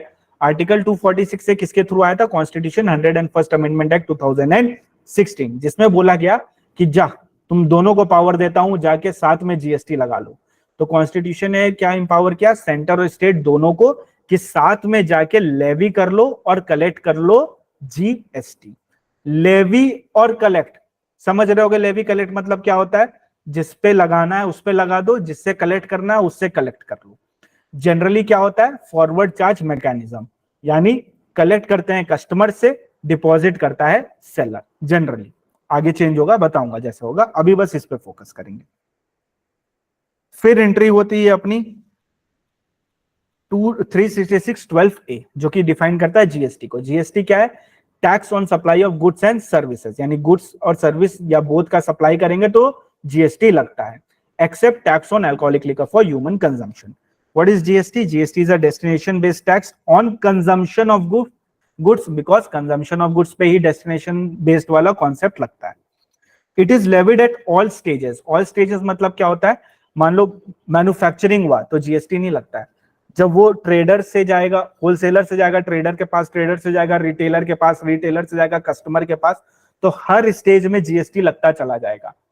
एंड हमने अभी क्या पढ़ा, हर स्टेज में प्रीवियस स्टेज का जो होगा अपने को सेट ऑफ मिलता चला जाएगा, जिसको अपने प्यार से क्या बोलते हैं, आईटीसी, इनपुट टैक्स क्रेडिट। ठीक है, credit of taxes paid at previous stage is available as set of burden of tax to be borne by the final consumer। क्या ये सही लिखा है या गलत लिखा है? burden of tax सही लिखा है, तो burden of tax is borne by the final consumer, जिसको अपने प्यार से क्या बोलते हैं, collection. Collection, collection always customer से ही होता है, ठीक है, levy, sorry levy, levy always customer पे होता है, कलेक्शन कस्टमर से भी हो सकता है, सेलर से भी हो सकता है, बट जनरली सेलर से होता है। अभी बस इतना ही लर्न करना है, अभी बस इतना पता होना चाहिए कि सेलर से ही होगा अपना लेवी भी और कलेक्शन भी। अब दो है, सेंटर और स्टेट है, बिकॉज अपना फेडरल सिस्टम फॉलो करते हैं अपने, तो कितने एक्ट है अपने पास, CGST, SGST, UTGST, IGST, GST compensation act 2017। Advantages of GST, ये एलिमिनेट करता है कैस्केडिंग इफेक्ट ऑफ टैक्स, जो कि अभी अभी हमने पढ़ा। इसमें हम लोग सर्विस पे जो जीएसटी लगी है और गुड्स परचेज पे जो अपने इनपुट का पेमेंट किए हैं, दोनों को सेट ऑफ कर सकते हैं। वैट और सर्विस टैक्स आपस में सेट ऑफ नहीं होता था, बट जीएसटी तो एक दूसरे में सेट ऑफ हो सकता है ना, बिल्कुल हो सकता है। तो कैसे क्या होता है वो बाद में पढ़ेंगे, बस इतना समझो सेट ऑफ होता है। सेट ऑफ हुआ तो नेट पेमेंट ही बस अपने को करना पड़ा, जिसकी वजह से कैस्केडिंग इफेक्ट ऑफ टैक्स, यानी टैक्स पे टैक्स जो लग रहा है वो चीज को हमने एलिमिनेट कर दिया। कैसे किया अभी समझा, ए बी वाले एग्जांपल से समझ में आ गया अपने को। Higher threshold for registration, registration chapter में समझेंगे। कॉम्पोजिशन स्कीम, कॉम्पोजिशन चैप्टर में समझेंगे। Simple and easy online procedure, नाम में यह समझ में आ गया होगा क्या लिखा है। अब जब जीएसटी आया ना, तो उसमें सारे टैक्सेस को एक साथ कर दिया, वैट, एक्साइज, सर्विस टैक्स और जितने भी खुदरा टैक्स थे इधर उधर वाले, वो सब एक साथ हो गए। बट क्या नहीं हुआ, यानी क्या जीएसटी में सबस्यूम्ड नहीं हुआ, ये क्वेश्चन बनता है, ठीक है। कस्टम ड्यूटी, इसीलिए अपने कस्टम एक्ट अलग से पढ़ते हैं, ठीक है। Stamp duty, vehicle tax, excise on liquor, because liquor को तो ऑलरेडी बाहर करके रखा हुआ है through article 366(12)A। Tax and consumption of electricity, entertainment tax, entry tax and told tax और रोड टैक्स। इंटरटेनमेंट टैक्स किस पे लगता है, मान लो मूवी टिकट आप खरीदते हो उस पे लगता है, यानी अगर मैं मूवी टिकट खरीदता हूं तो उस पे जीएसटी भी लगता है और इंटरटेनमेंट टैक्स भी लगता है। द आंसर इज यस, अगर इंटरटेनमेंट टैक्स लगता होगा तो वो भी लगेगा, जीएसटी लगता है तो जीएसटी भी लगेगा, दोनों उस पे चार्ज हो जाएंगे, because entertainment tax is not subsumed in GST, वो सेपरेटली चार्ज होगा। तो जल्दी से बताओ कौन कौन से टैक्सेस सबस्यूम नहीं हुए। कस्टम ड्यूटी नहीं हुआ, स्टैम्प ड्यूटी नहीं हुआ, तुम्हारा व्हीकल टैक्स नहीं हुआ, एक्साइज ऑन लिकर नहीं हुआ, tax on consumption of electricity नहीं हुआ, इंटरटेनमेंट टैक्स नहीं हुआ, entry tax and told tax नहीं हुआ, रोड टैक्स नहीं हुआ। मेरे साथ एक और बार रिपीट करो सब कोई, चलो आ जाओ आ जाओ, मुझे सुनाई दे रहा है, तुम लोग बोल क्यों नहीं रहे हो। Custom duty, stamp duty, vehicle tax, excise on liquor, tax and consumption of electricity, entertainment tax, entry tax and told tax, road tax, ठीक है, वेरी गुड। साथ साथ बोलते चलना। अच्छा मेरी एक और बात याद रखना, क्लास में बताया नहीं, बताता हूं, मेरे साथ बोलते रहना। एग्जाम हॉल में जिस दिन बैठोगे ना, सारे आंसर पीछे तुम्हारे बज रहे होंगे, तो साथ साथ क्लास में बोलते रहना, बहुत इफेक्टिव होगा, एग्जाम वाले दिन तुमको रियलाइज होगा। तो जैसे से मैं बोलूं बोलो तो बोलना, मैं सुन लेता हूं, मुझे सब सुनाई देता है, ठीक है। अब आता है tobacco and tobacco products. Tobacco म्हणजे टोबैको, टोबैको, टोबैको, ठीक है।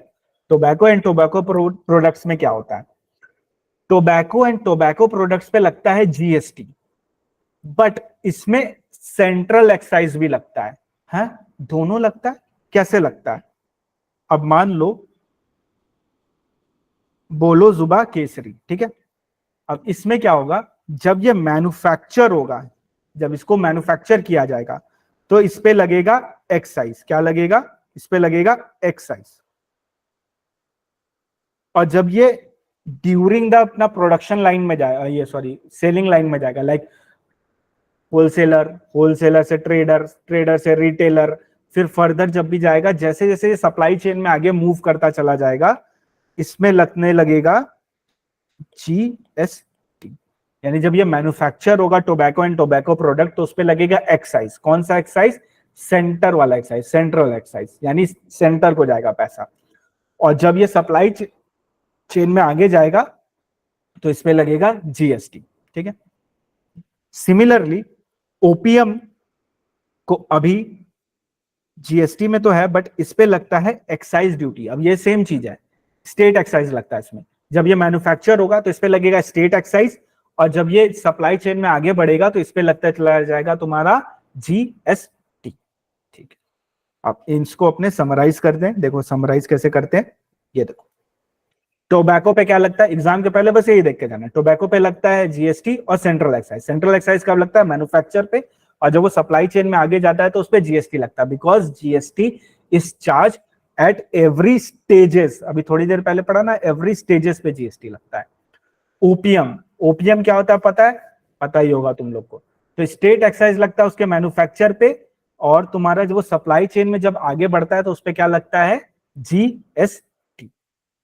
लिकर, लिकर को तो जीएसटी से ही बाहर रखा हुआ है आर्टिकल 366(12) पे, तो उस पे तो जीएसटी लग ही नहीं सकता है। तो उसके मैन्युफैक्चर पे तो स्टेट एक्साइज लग जाता है, बट जब वो सप्लाई चेन में आगे जाता है तो उस पे लगता है वैट। ओपीएम मतलब क्या होता है, ओपीएम मतलब होता है रोल, रोल करके फू, ओपीएम, समझे, ड्रग्स ओपीएम, सुट्टा ओपीएम। अब आओ इधर, अब लिकर पे क्या होता है, अपना तो लगता ही नहीं है जीएसटी, तो उस पे अपने क्या लगा देंगे, वैट। मैन्युफैक्चर पे लगा देंगे स्टेट एक्साइज, दारू जब बनेगा तो उस पे लगेगा स्टेट एक्साइज, और सप्लाई चेन में जाएगा तो लगेगा वैट। स्टेट एक्साइज मतलब स्टेट, वैट जल्दी बताओ सेंटर का होता है कि स्टेट का होता है, जल्दी जल्दी जल्दी जल्दी जल्दी जल्दी जल्दी, स्टेट का होता है। तो दारू से सबसे ज्यादा कमाई किसकी होती है, स्टेट की होती है। इसीलिए इसीलिए लिकर को बाहर रखा है जीएसटी से, बिकॉज जीएसटी का revenue they have to share with centre, तभी तो सीजीएसटी और एसजीएसटी लगता है। वो लिकर के रेवेन्यू को शेयर नहीं करना चाहते सेंटर के साथ, इसीलिए लिकर को बाहर रखा हुआ है जीएसटी के परव्यू से। हालांकि अगर आपको पता होगा तो जीएसटी काफी टाइम से अटका हुआ था, पास नहीं हो रहा था लॉ।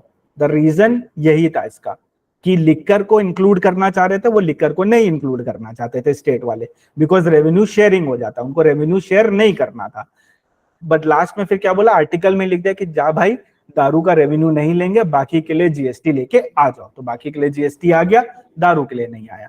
बाकी टोबैको एंड ओपीएम का भी ऑलमोस्ट सेम केस है, जिसमें बोल दिया मैन्युफैक्चरिंग में तो एक्साइज लगेगा, तुम ड्यूरिंग द सप्लाई चेन में जीएसटी ले लेना।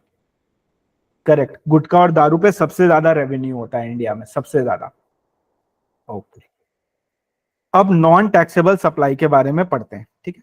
Non taxable supply, non taxable supply नाम में ही है, कोई ऐसा सप्लाई जो कि टैक्सेबल नहीं है, कोई ऐसा सप्लाई जो कि टैक्सेबल नहीं है। इसका क्या मतलब होता है, क्या उस पे जीएसटी लगता है, द आंसर इज यस।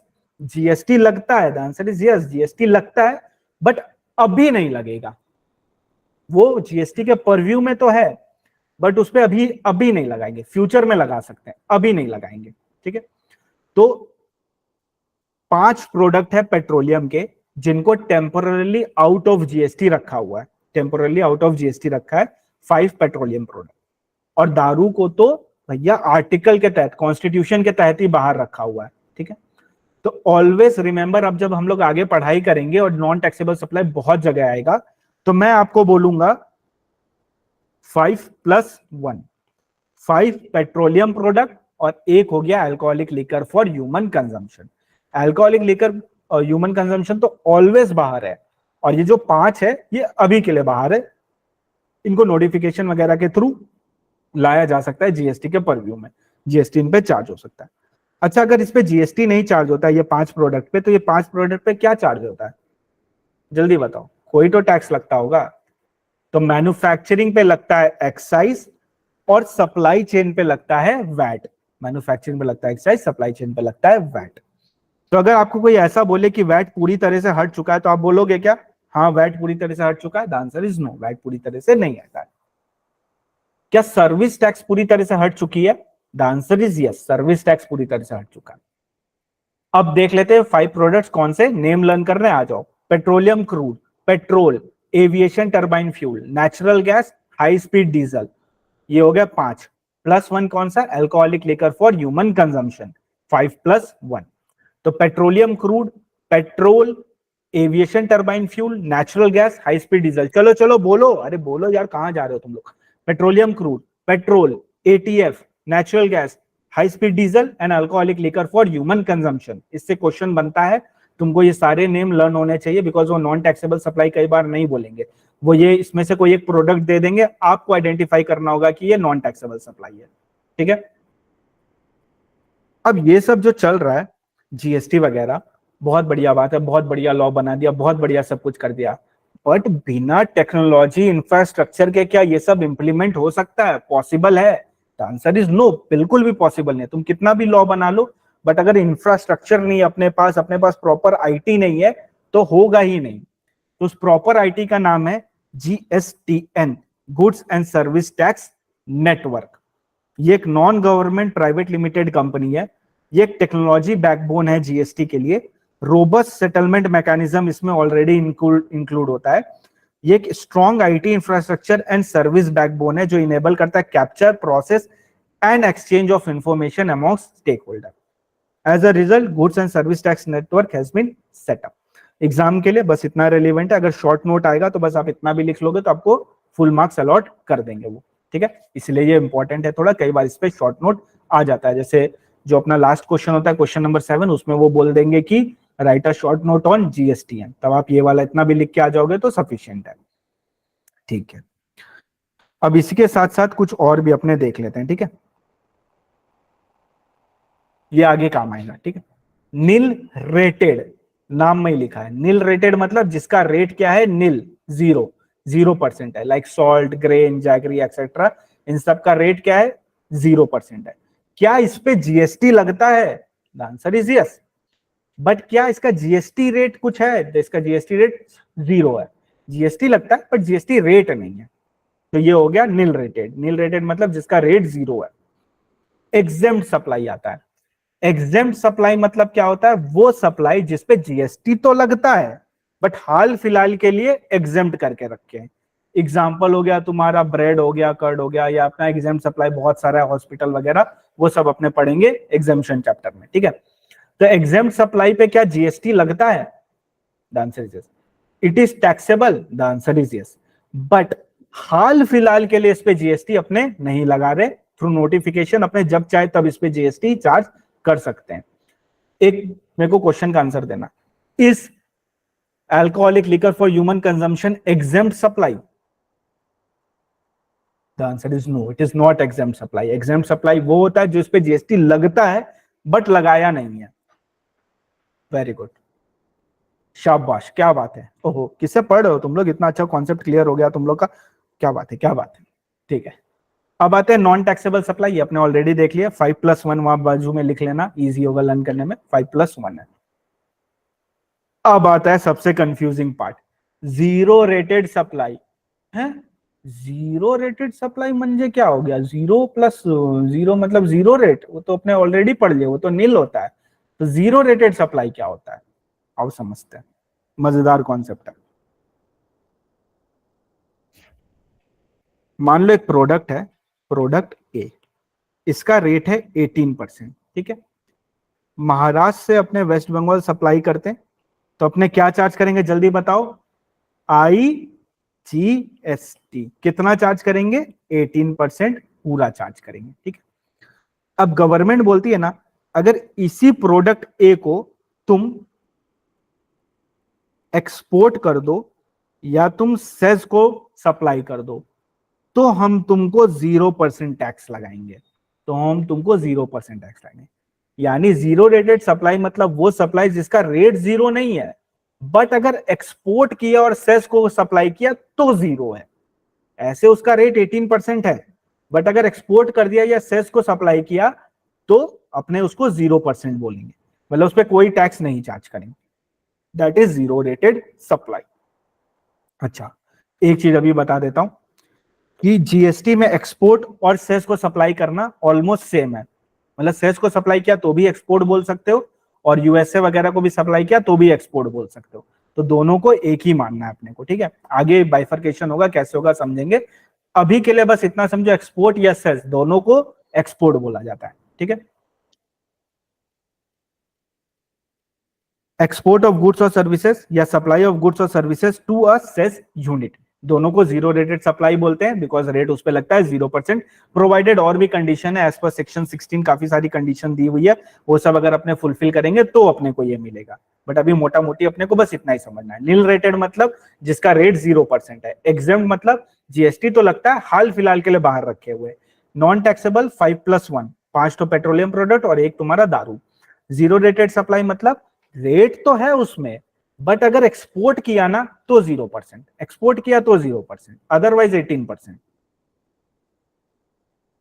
अब जल्दी बताओ, स्टेट और सेंटर का कभी आपस में जमता है क्या? कभी नहीं जमता है। तो भैया बीच में कोई चाहिए ना, तो बीच में जो बंदा होगा उसका नाम है जीएसटी काउंसिल। उसका नाम क्या है? GST council. तो जीएसटी काउंसिल बीच में है। तो बोला जाता है कि अगर कोई भी टैक्सेस है जो कि सब्स्यूम्ड होने वाले हैं, या कोई भी लिस्ट है जो कि अपने को प्रिपेयर करना है फॉर एग्जाम्ड गुड्स, की इस गुड्स को एग्जाम्ड कर दो, इस सर्विस को एग्जाम्ड कर दो, ये सारी लिस्ट या कौन कौन से टैक्सेस सब्स्यूम्ड होंगे, ये सारी जीएसटी काउंसिल बताता है। थ्रेशोल्ड मतलब क्या होता है रजिस्ट्रेशन चैप्टर में समझेंगे, बस अभी इतना समझे। थ्रेशोल्ड होता है 20 लाख, 10 लाख, 40 लाख, ये सब कौन डिसाइड करता है? जीएसटी काउंसिल डिसाइड करती है। टैक्स रेट कौन डिसाइड करता है? जीएसटी काउंसिल डिसाइड करती है। ट्रेनिंग वगैरह जीएसटी काउंसिल देती है। बट एक चीज याद रखना, ये सब कुछ जीएसटी काउंसिल सिर्फ रिकमेंड करती है स्टेट और सेंटर को। एक्सेप्ट करना या नहीं एक्सेप्ट करना ये सेंटर और स्टेट के इंडिविजुअल के ऊपर डिपेंड करता है। वो चाहे तो एक्सेप्ट कर सकते हैं, वो चाहे तो नहीं एक्सेप्ट कर सकते, ठीक है। अब एग्जाम में क्या क्वेश्चन बनेगा वो समझते हैं। एग्जाम में क्वेश्चन बनेगा action plan of GST council, या जीएसटी काउंसिल का क्या काम है, या फीचर्स ऑफ जीएसटी काउंसिल, या कुछ भी आ गया तो आप बस ये पॉइंट लिख के आ जाना, आपको फुल मार्क्स अलॉट हो जाएंगे। क्या क्या काम करती है वो लिस्ट करती है नंबर ऑफ टैक्सेस, सेस या सरचार्ज जो कि सब्स्यूम्ड होने वाले हैं। प्रिपेयर करती है list of goods and services जो कि एग्जेम्प्ट होने वाले हैं। डिटरमाइन करती है threshold limit of turnover for application of GST. Recommend करती है जीएसटी टैक्स रेट, और ट्रेनिंग देती है ऑफिशियल्स को। तो ये सारी काम कौन करता है? जीएसटी काउंसिल करती है। तो दोस्तों इसी के साथ एंड होता है अपना पूरा chapter number 1 with all the constitution वाला जितना भी अपना को अंडरस्टैंडिंग लेना था वो ले लिया हमने, एंड पूरा बेसिक कॉन्सेप्ट हमने अच्छे से समझा। चलिए आगे बढ़ते हैं। चैप्टर नंबर 1 खत्म। मजा आ गया चैप्टर नंबर 1 में? सबको क्लियरिटी? पूरा इजी था, टफ नहीं है, बहुत इजी है। हर एक चीज एक दूसरे से लिंक है, पूरा स्पाइडर वेब बनाते हुए चलेंगे, मजा आएगा। आ जाओ चलते हैं अब सेकंड चैप्टर की तरफ। सेकंड चैप्टर में जाने से पहले फर्स्ट चैप्टर की एक छोटी सी लाइन पढ़ लेते हैं। आर्टिकल 366(12) है, क्या बोलता है? कोई भी टैक्सेस जो कि किस में लगने वाला है? सप्लाई पे लगने वाला है। किसकी सप्लाई पे लगने वाला है? गुड्स, सर्विसेज या बोथ की सप्लाई पे लगने वाला है, except alcoholic liquor for human consumption. अब इसको रिपीट नहीं करूंगा, अल्कोहलिक वाला वो समझ लेना, वो आउट है, अब उसको हटाओ, खत्म, वो है नहीं। Taxes on supply of goods और सर्विसेज और बोथ, यानी सप्लाई पे ही सारा टिका हुआ है, सब कुछ सप्लाई के कंधों पे, उस बेचारे मासूम के कंधों पे कितना कुछ बोझ है, सब कुछ उसी के ऊपर इन्होंने डाल दिया है, सप्लाई के ऊपर। यानी सप्लाई है तो जीएसटी, सप्लाई नहीं है तो जीएसटी नहीं है। Now what do you mean bye supply? आओ समझते हैं। सप्लाई के टोटल 3 कंपोनेंट है। सप्लाई तब होगी जब गुड्स एंड सर्विसेज होगा, उसमें कंसिडरेशन होगा, और ये सब कुछ अगर अपने बिजनेस के लिए कर रहे हैं। 3 चीजों को अपने को ध्यान रखनी है, गुड्स एंड सर्विसेज होनी चाहिए, कंसिडरेशन होना चाहिए, और ये सब बिजनेस के लिए होना चाहिए। तो ही जीएसटी चार्ज होगा, अदरवाइज जीएसटी चार्ज नहीं होगा। यहाँ पे 3 शेड्यूल वर्क करते हैं, शेड्यूल 1, शेड्यूल 2, शेड्यूल 3। शेड्यूल 1 बोलता है अगर कंसिडरेशन नहीं है फिर भी सप्लाई, ये शेड्यूल 1 में लिखा। शेड्यूल 2 बताता है क्या गुड्स है क्या सर्विसेज है, एंड शेड्यूल 3 इन सब का पापा है, और पापा जी बोलते हैं कि गुड सर्विसेज है, कंसिडरेशन है, बिजनेस है, तो भी सप्लाई नहीं, तो भी सप्लाई नहीं है। यानी एक तरह से तुम इसको बोल सकते हो नेगेटिव लिस्ट। पहले सर्विस टैक्स में हुआ करता था नेगेटिव लिस्ट, मतलब सब कुछ है लेकिन फिर भी सप्लाई नहीं है, ये बोलता है शेड्यूल 3। नहीं, एग्जेम्प्ट नहीं, एग्जेम्प्ट नहीं विधि, एग्जेम्प्ट नहीं बोलता। शेड्यूल 3 में अपने बोलते हैं neither it is supply of goods nor it is supply of service. आगे समझते हैं। सप्लाई के 3 कंपोनेंट, गुड्स एंड सर्विसेज होना चाहिए, कंसिडरेशन होना चाहिए, बिजनेस होना चाहिए। शेड्यूल 1 बोलता है कंसिडरेशन नहीं है फिर भी सप्लाई। शेड्यूल 2 बोलता है क्या गुड्स होता है क्या सर्विस होता है, ये थोड़ा बाइफरकेशन अपने को बताता है, जहां जहां कंफ्यूजन है वहां वहां ये अपने को बाइफरकेट कर देता है कि किसको गुड्स बोलेंगे किसको सर्विस बोलेंगे। शेड्यूल 3 इन सबका पापा है, और वो बोलता है सप्लाई होगा ना फिर भी सप्लाई नहीं मानेंगे, सप्लाई होने के बावजूद भी सप्लाई नहीं मानेंगे अपने। ठीक है, आ जाओ चैप्टर नंबर 2 पे सब। पेज नंबर है अपना 8, पेज नंबर 8 पे आ जाओ सब कोई। So the taxable event under GST supply, 366(12)A में लिखा था सप्लाई होगा तो जीएसटी लगेगा। तो सप्लाई कब होगा, जब 3 चीजें सेटिस्फाई होगी, गुड्स एंड सर्विसेज होगा, कंसिडरेशन होगा, बिजनेस होगा। ये तीनों चीजों को सेटिस्फाई कर दो, सप्लाई बन जाएगा। अब मान लो अगर कंसिडरेशन नहीं है तो शेड्यूल 1 चेक कर लेंगे एक बार। शेड्यूल 1 में 4 चीजें दी हुई हैं, अगर उन 4 चीज में फॉल करेगा तो वो सप्लाई बन जाएगा।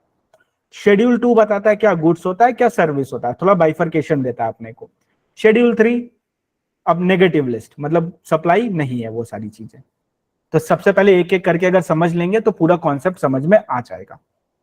गुड्स एंड सर्विसेज मतलब क्या होता है, तो गुड्स मतलब होता है किसी भी प्रकार का any kind of movable property, कुछ भी जो अपने मूव कर सकते हैं, इसको मूव कर सकते हैं ये गुड्स है, इसको मूव कर सकते हैं ये गुड्स है।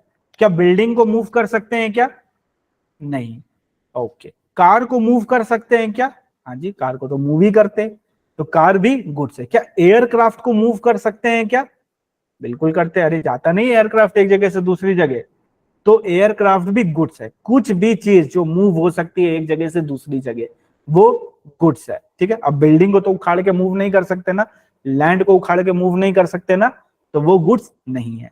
गुड्स मतलब किसी भी प्रकार का मूवेबल प्रॉपर्टी। एक्शनेबल क्लेम, इसको अभी छोड़ो, समझेंगे थोड़ी देर बाद में। ग्रोइंग क्रॉप्स, ग्रास या थिंग्स अटैच टू और forming part of land which are agreed to be served before supply under a contract of supply, इसको भी थोड़ी देर में देखते हैं। अभी बस इतना समझेंगे गुड्स मतलब क्या होता है, any kind of movable property. Service बोलता है anything other than goods, service मतलब एनीथिंग अदर देन गुड्स। क्या मैं ऐसा बोलूं anything other then movable property is goods, ये भी तो सही है, because goods mean movable property and service means anything other than goods. इसका मतलब लैंड एंड बिल्डिंग सर्विस होती है, हाँ डेफिनेशन से तो यही लग रहा है, because anything which is movable is goods, anything which is not movable is service, because service means anything other than goods. यानी क्या लैंड एंड बिल्डिंग भी सर्विस होती है, द आंसर इज यस। तो जीएसटी में ये चीज का बहुत ज्यादा ध्यान रखिएगा आप लोग, land and building is service. Schedule 2 में और थोड़ा खुलेगा इस चीज के बारे में, ठीक है। अभी बस इतना समझो, land and building is also service because it is not movable. अब मनी एंड सिक्योरिटी, ये दोनों को गुड्स और सर्विस की डेफिनेशन से बाहर रखा हुआ है। मनी गुड्स भी नहीं होता है, सर्विस भी नहीं होता है। सिक्योरिटीज यानी शेयर्स, डिबेंचर गुड्स भी नहीं होता है और सर्विस भी नहीं होता है। बट मान लो सोमेश है, ठीक है, सोमेश को मैंने 100 रुपीज दिया, सोमेश ने मेरे को 100 रुपीज रिटर्न कर दिया। कोई ना ये गुड्स है ना ये सर्विस है, गुड्स सर्विस नहीं है तो सप्लाई नहीं है, सप्लाई नहीं है तो जीएसटी नहीं है, जीएसटी नहीं है म्हणजे टैक्स नहीं लगेगा। बट मान लो मैंने सोमेश को 100 रुपीज दिया और उसने मेरे को 110 रुपीज वापस किया, 110, जो 10 रुपीज उसने मेरे को एक्स्ट्रा वापस किया है ना, दैट इज सर्विस। 10 रुपीज जो एक्स्ट्रा मिला दैट इज सर्विस। 100 रुपया देके 100 रुपया लिया, कोई गुड्स नहीं कोई सर्विस नहीं। ₹100 दे के 110 रुपीज जो लिया, तो जो 10 रुपीज एक्स्ट्रा मिला, एक्स्ट्रा जिसको अपने क्या बोलते हैं, कमीशन, इंटरेस्ट, कुछ भी बोल सकते हैं, उस पे जीएसटी लगता है। बट हाल फिलहाल के लिए इंटरेस्ट को एग्जेम्प्ट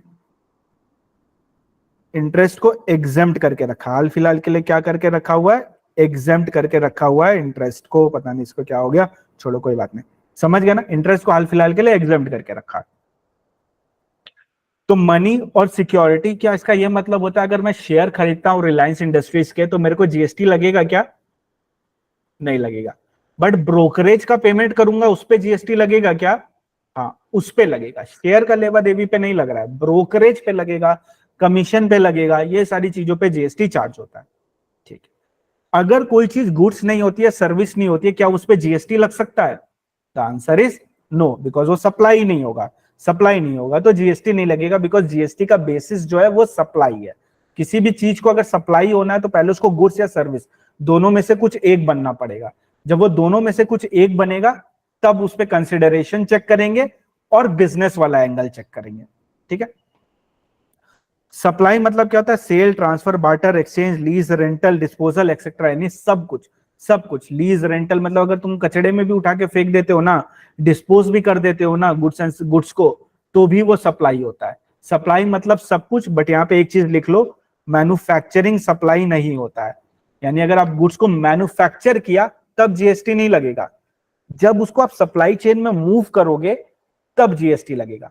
और या तो आपने प्रोडक्ट एक्स बनाया और एक्स को आपने उठा के कचड़े के डब्बे में डाल दिया तो भी जीएसटी लगेगा। क्यों लगेगा? Because disposal is also supply.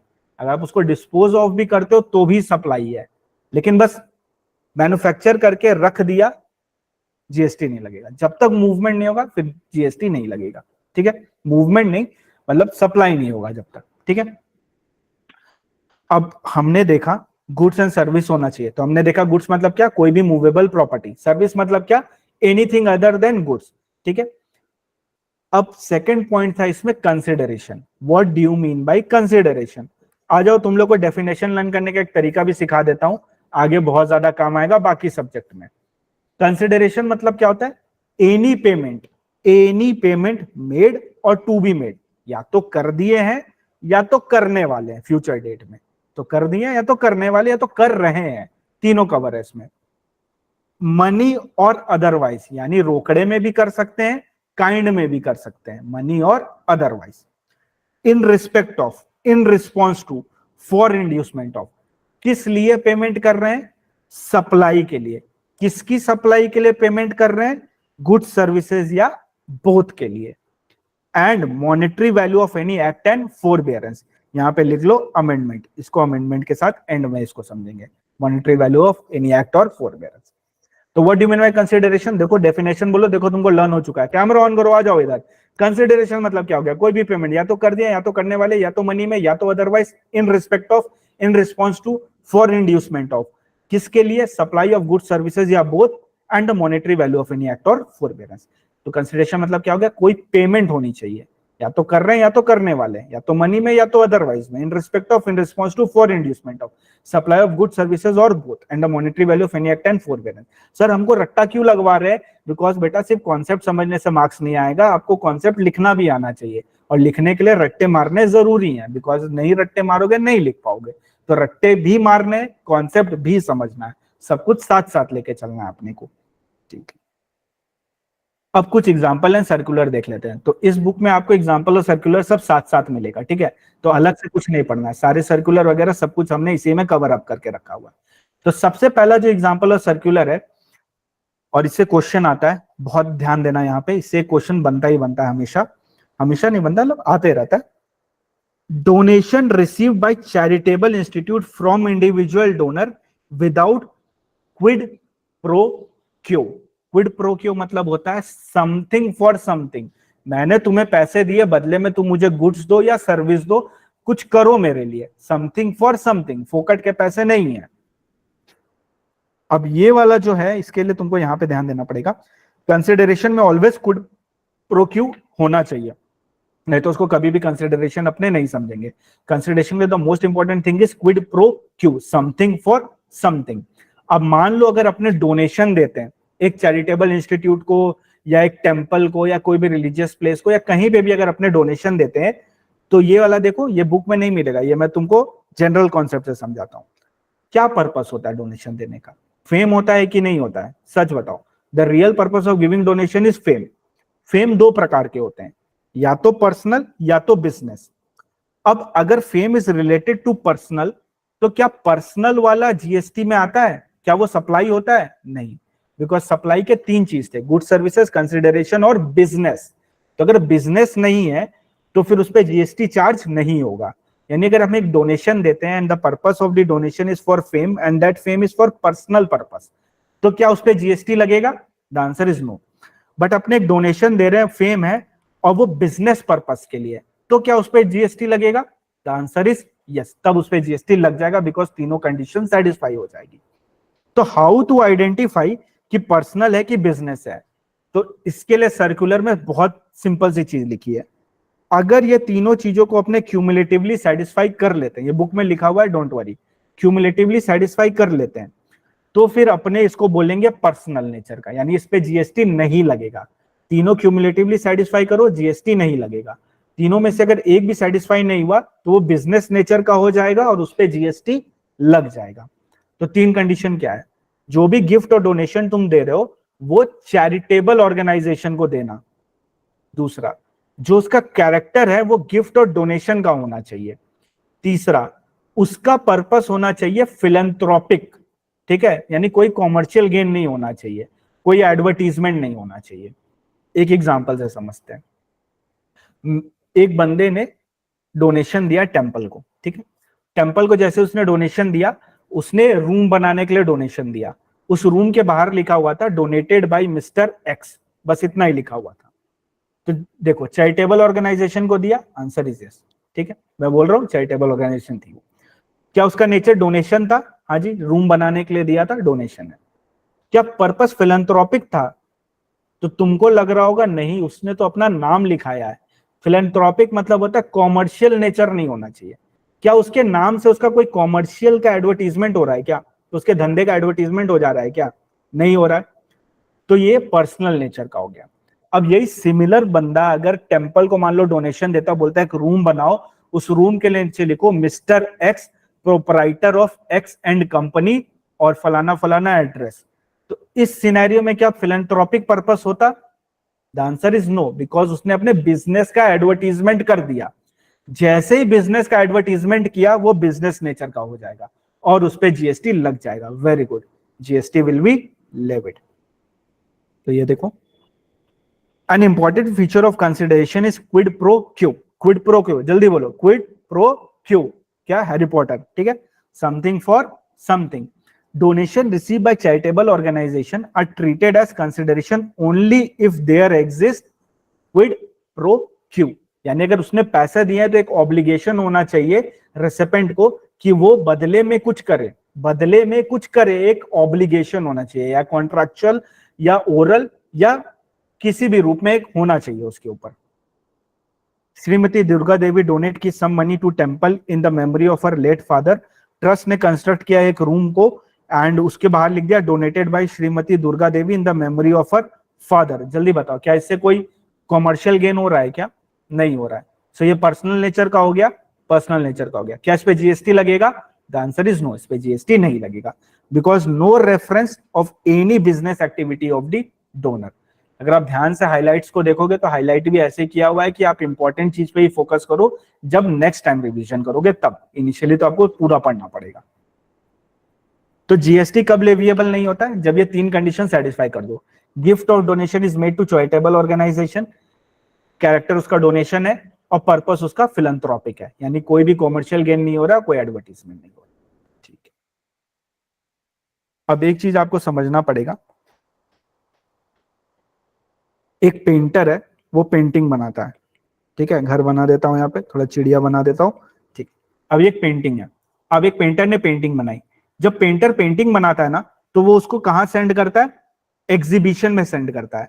और याद रखना, एग्जीबिशन वाले पैसा नहीं देते हैं पेंटर को, वो सिर्फ एग्जिबिट करते हैं उसकी पेंटिंग को। तो जब भी पेंटर अपना पेंटिंग एग्जीबिशन के लिए भेजेगा तो पैसा है, पैसा इन्वॉल्व है, नहीं इन्वॉल्व है। कंसिडरेशन है, द आंसर इज नो।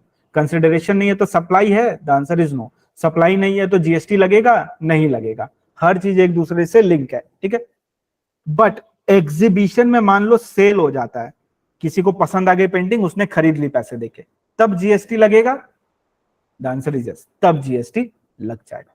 सिर्फ एग्जीबिशन के लिए भेजा तो जीएसटी नहीं लगेगा, एग्जीबिशन में जाके सेल हो जाती है अगर पेंटिंग तो लगेगा। तो एक छोटा सा माइनर सा पॉइंट है, art work send by artist to galleries for exhibition is not supply as no consideration flow from gallery to artist. Gallery से आर्टिस्ट को कोई रुपया नहीं मिलता। अब यहाँ पे तुम लोग ब्रैकेट देके लिख लेना, जिन लोगों के पास अभी नोट नहीं है नोटबुक में लिख लो, यहाँ पे तुम लोग लिख लेना, but if the painting is sold from the exhibition then GST is chargeable. अगर एग्जीबिशन में जाके सेल हो जाती है तब चार्जेबल होगा, सिर्फ रखी हुई है एग्जीबिशन में तब जीएसटी नहीं लगेगा। ओके, हमने तीन में से दो चीजें तो देख ली, गुड सर्विसेज हमने देख ली क्या होता है, कंसिडरेशन हमने देख लिया। अब तीसरी बात करते हैं बिजनेस की। अब बिजनेस की बड़ी चौड़ी डेफिनेशन दी हुई है, अपने लिए रेलिवेंट नहीं है। धंधा क्या होता है अपने को पता है, हम लोग सीए स्टूडेंट है, अपने को पता है बिजनेस क्या होता है। बस कुछ चीजें एडिशनल होती है जो मैं तुमको बता देता हूँ।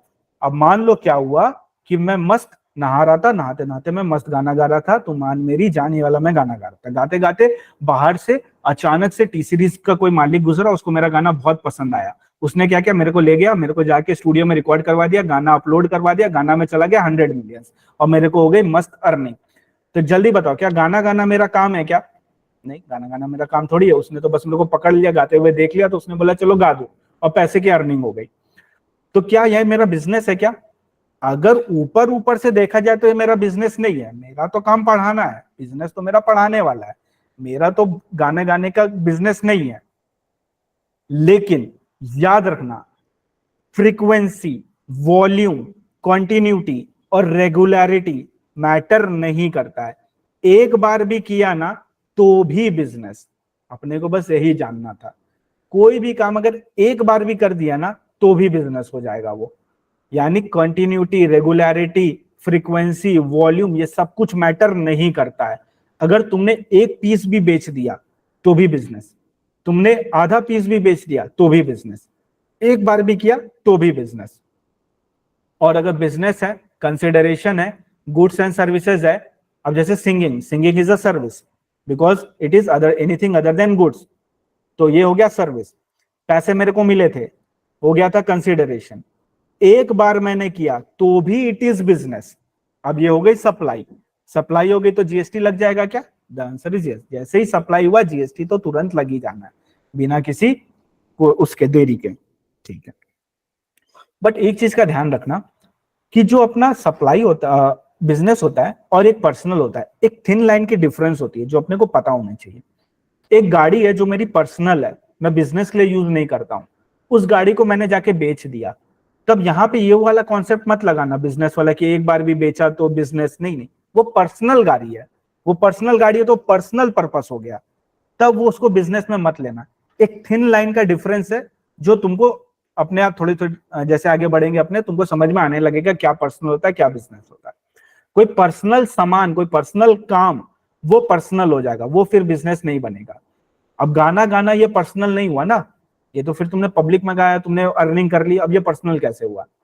बट अगर एक पर्सनल गाड़ी तुमने जाके बेच दी या घर में पड़ा हुआ सोना तुमने जाके बेच दिया तो वो पर्सनल हो जाएगा, फिर उस पर जीएसटी नहीं आएगा। बिकॉज जीएसटी के तीन एलिमेंट है, बिजनेस, गुड्स एंड सर्विसेज और कंसिडरेशन। ये तीनों सेटिस्फाई करोगे तो ही होगा, अदरवाइज नहीं होगा, ठीक है। अब आते हैं फाइनेंशियल ट्रांजैक्शन की तरफ। आ जाओ सब कोई पेज नंबर 10 की तरफ। कॉमर्शियल पेपर और सर्टिफिकेट ऑफ डिपॉजिट, ठीक है। कॉमर्शियल पेपर और certificate of deposit is money. अब मनी गुड्स और सर्विस होता है क्या? नहीं। सप्लाई हुआ? नहीं। जीएसटी लगेगा? नहीं।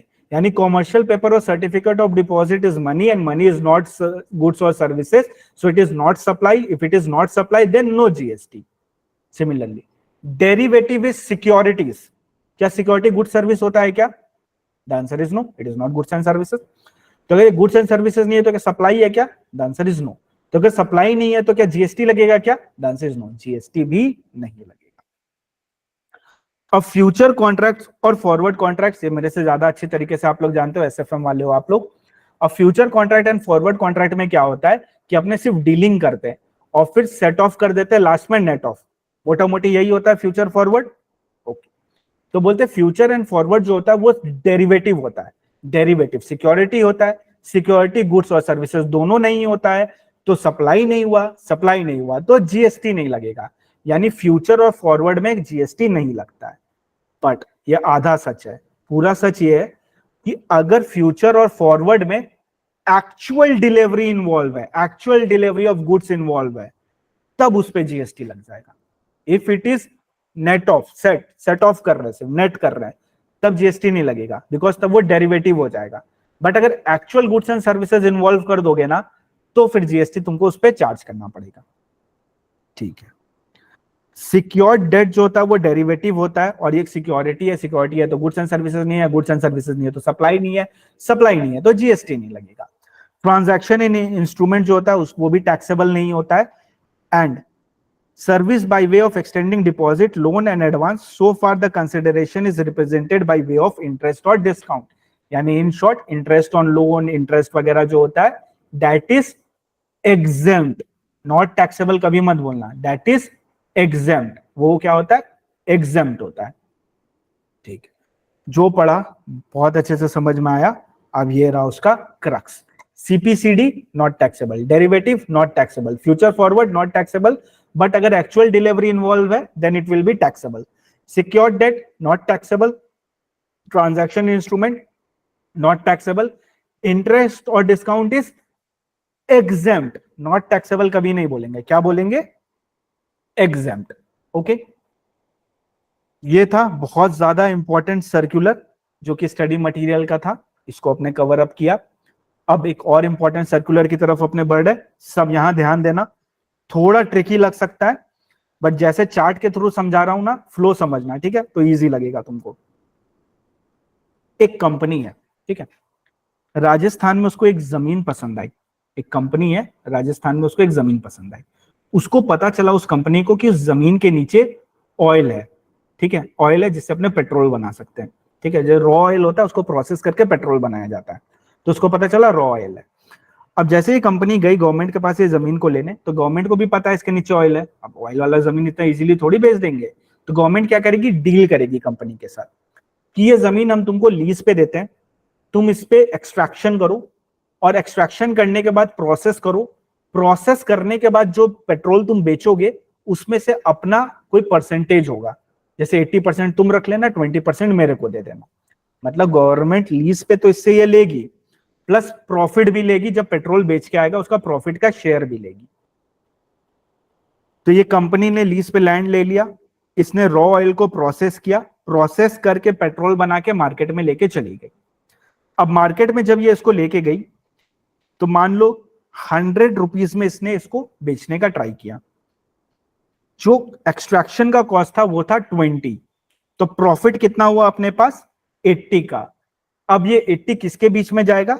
गवर्नमेंट और कंपनी, जो भी रेशियो डिसाइड होगा उस रेशियो में ये लोग आपस में बांट लेंगे, 3:2, 2:2, 1:1, जो भी रेशियो होगा उस अकॉर्डिंगली आपस में बांट लेंगे। एक कंपनी, उसको एक जमीन पसंद आई, जमीन में क्या था? रॉ मटेरियल था, रॉ मटेरियल की वजह से क्या हो गया?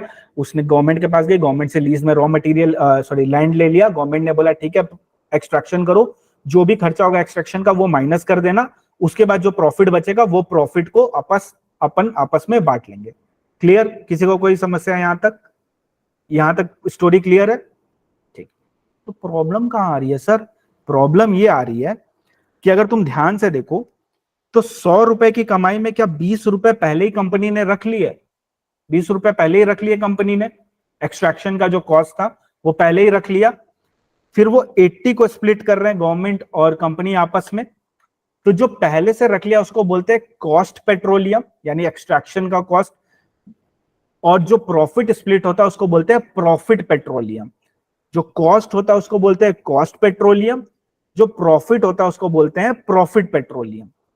तो क्वेश्चन यहां अराइज होता है जो 20 रुपए पहले से कंपनी ने रख लिया, तो लोग बोलने लगे ये तो ऐसा है कि गवर्नमेंट ने 20 रुपए पहले ही दे दिए कंपनी को, so this should be considered as consideration, और अगर ये कंसिडरेशन है तो इस पे जीएसटी लगना चाहिए था। एक सर्कुलर आया और सर्कुलर ने क्लियरली बोल दिया कि जो कॉस्ट पेट्रोलियम है, यानी जो एक्सट्रैक्शन का कॉस्ट है, उस पे जीएसटी नहीं लगेगा, उस पे जीएसटी नहीं लगेगा। ये प्रॉफिट पे लगेगा क्या? हाँ, प्रॉफिट पे लगेगा, बट हाल फिलहाल के लिए एग्जेम्प्ट करके रखा, हाल फिलहाल के लिए एग्जेम्प्ट करके रखा। तो इसका समरी बहुत सिंपल है, आपको एग्जाम के लिए बस इतना ही लर्न करना है। एक्सट्रैक्शन में कॉस्ट पेट्रोलियम, कॉस्ट पेट्रोलियम क्या होता है? एक्सट्रैक्शन का खर्चा, खुदाई करने का खर्चा जो कंपनी पहले ही माइनस कर लेती है, दैट इज नॉट टैक्सेबल, और कोई कंसिडरेशन इस पे नहीं है। हाँ जी, लास्ट कॉन्सेप्ट है, आ जाओ, इसके बाद रिवाइज करवाऊंगा, पहले इसको देख लो। एक्सट्रैक्शन का जो खर्चा है उसको बोलते हैं कॉस्ट पेट्रोलियम, वो टैक्सेबल नहीं होता है because it is not consideration. Profit petroleum is taxable, but हाल फिलहाल के लिए एग्जेम्प्ट करके रखा है अंडर नोटिफिकेशन 5/2018। नंबर लर्न करने की कोई नीड नहीं है, सिर्फ टैक्सेबल है बट हाल फिलहाल के लिए एग्जेम्प्ट है। बस अपने लिए इतना ही इंपॉर्टेंट था। और एक क्विक रिवीजन करवा देता हूं सप्लाई चैप्टर का। आ जाओ, जाग जाओ, जाग जाओ, जो जो सो गए सब जाग जाओ, उठ जाओ।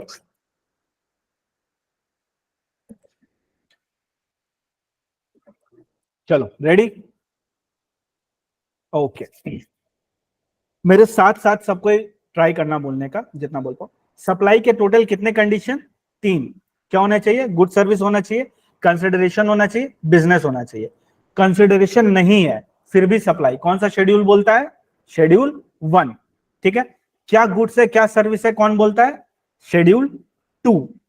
एंड शेड्यूल 3 सबका पापा बोलता है नेगेटिव लिस्ट, सप्लाई है फिर भी नहीं मानेंगे।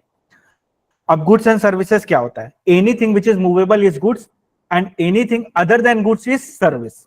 ठीक है, अब गुड्स और सर्विस दोनों में क्या चीज इंक्लूड नहीं करने वाले? अपने मनी भी इंक्लूड नहीं करेंगे, सिक्योरिटीज भी इंक्लूड नहीं करेंगे।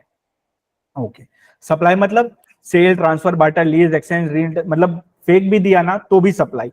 For consideration in course of business, consideration मतलब जल्दी जल्दी जल्दी कोई भी पेमेंट या तो कर दिया या तो करने वाले, या तो मनी में या तो otherwise, in respect of, in response to, for inducement of supply of goods services और both the monetary value of any act और फोरबेरेंस। अगर एक डोनेशन अपने देते हैं तो डोनेशन के लिए 3 कंडीशन चेक करनी होती है। क्या? डोनेशन होना चाहिए कैरेक्टर, चैरिटेबल ट्रस्ट को देना, और पर्पस क्या होना चाहिए? फिलैंथ्रोपिक, यानी कोई कॉमर्शियल गेन नहीं होना चाहिए, तो जीएसटी नहीं लगेगा। इसमें से एक भी कंडीशन अगर ब्रीच कर दोगे तो जीएसटी लग जाएगा। एक आर्टिस्ट एग्जीबिशन में अपना पेंटिंग देता है, जीएसटी लगेगा? जल्दी जल्दी, नहीं, वहां से सेल हो जाता है, जीएसटी लगेगा? डांसेज यस, तब लगेगा। ओके, अच्छा, क्या फ्रीक्वेंसी, वॉल्यूम, कंटिन्यूटी, रेगुलरिटी ये सब मैटर करता है बिजनेस के लिए? नहीं मैटर करता है, एक बार भी किया तो बिजनेस। अच्छा, अब बात करते हैं कॉस्ट पेट्रोलियम। कॉस्ट पेट्रोलियम के लिए जल्दी से बता दो, जो कॉस्ट पेट्रोलियम होता है वो टैक्सेबल होता है कि नॉट टैक्सेबल होता है? Not taxable, because it is not consideration. Profit petroleum हाल फिलहाल के लिए एग्जाम। कॉस्ट पेट्रोलियम क्या होता है? एक्सट्रैक्शन का कॉस्ट, जो कंपनी ने बियर की एक्सट्रैक्शन को कॉस्ट, उसको बोलते हैं कॉस्ट पेट्रोलियम। एंड जो प्रॉफिट स्प्लिट होता है कंपनी और गवर्नमेंट के बीच में, उसको क्या बोलते हैं? Profit petroleum. ठीक है, CPCD not taxable, derivative not taxable, future forward not taxable, secured debt not taxable, transaction in instrument not taxable, interest और डिस्काउंट हाल फिलहाल के लिए exempt है। Okay, so that's it for today. Thank you very much for joining in. अब कल मिलते हैं आप लोग से, एंड ये वाला LMS मैं ग्रुप में शेयर कर दूंगा। जो लोग ग्रुप में नहीं है वो जाके ग्रुप को ज्वाइन कर लेना, तुमको मेल में मिल जाएगा लिंक ग्रुप का।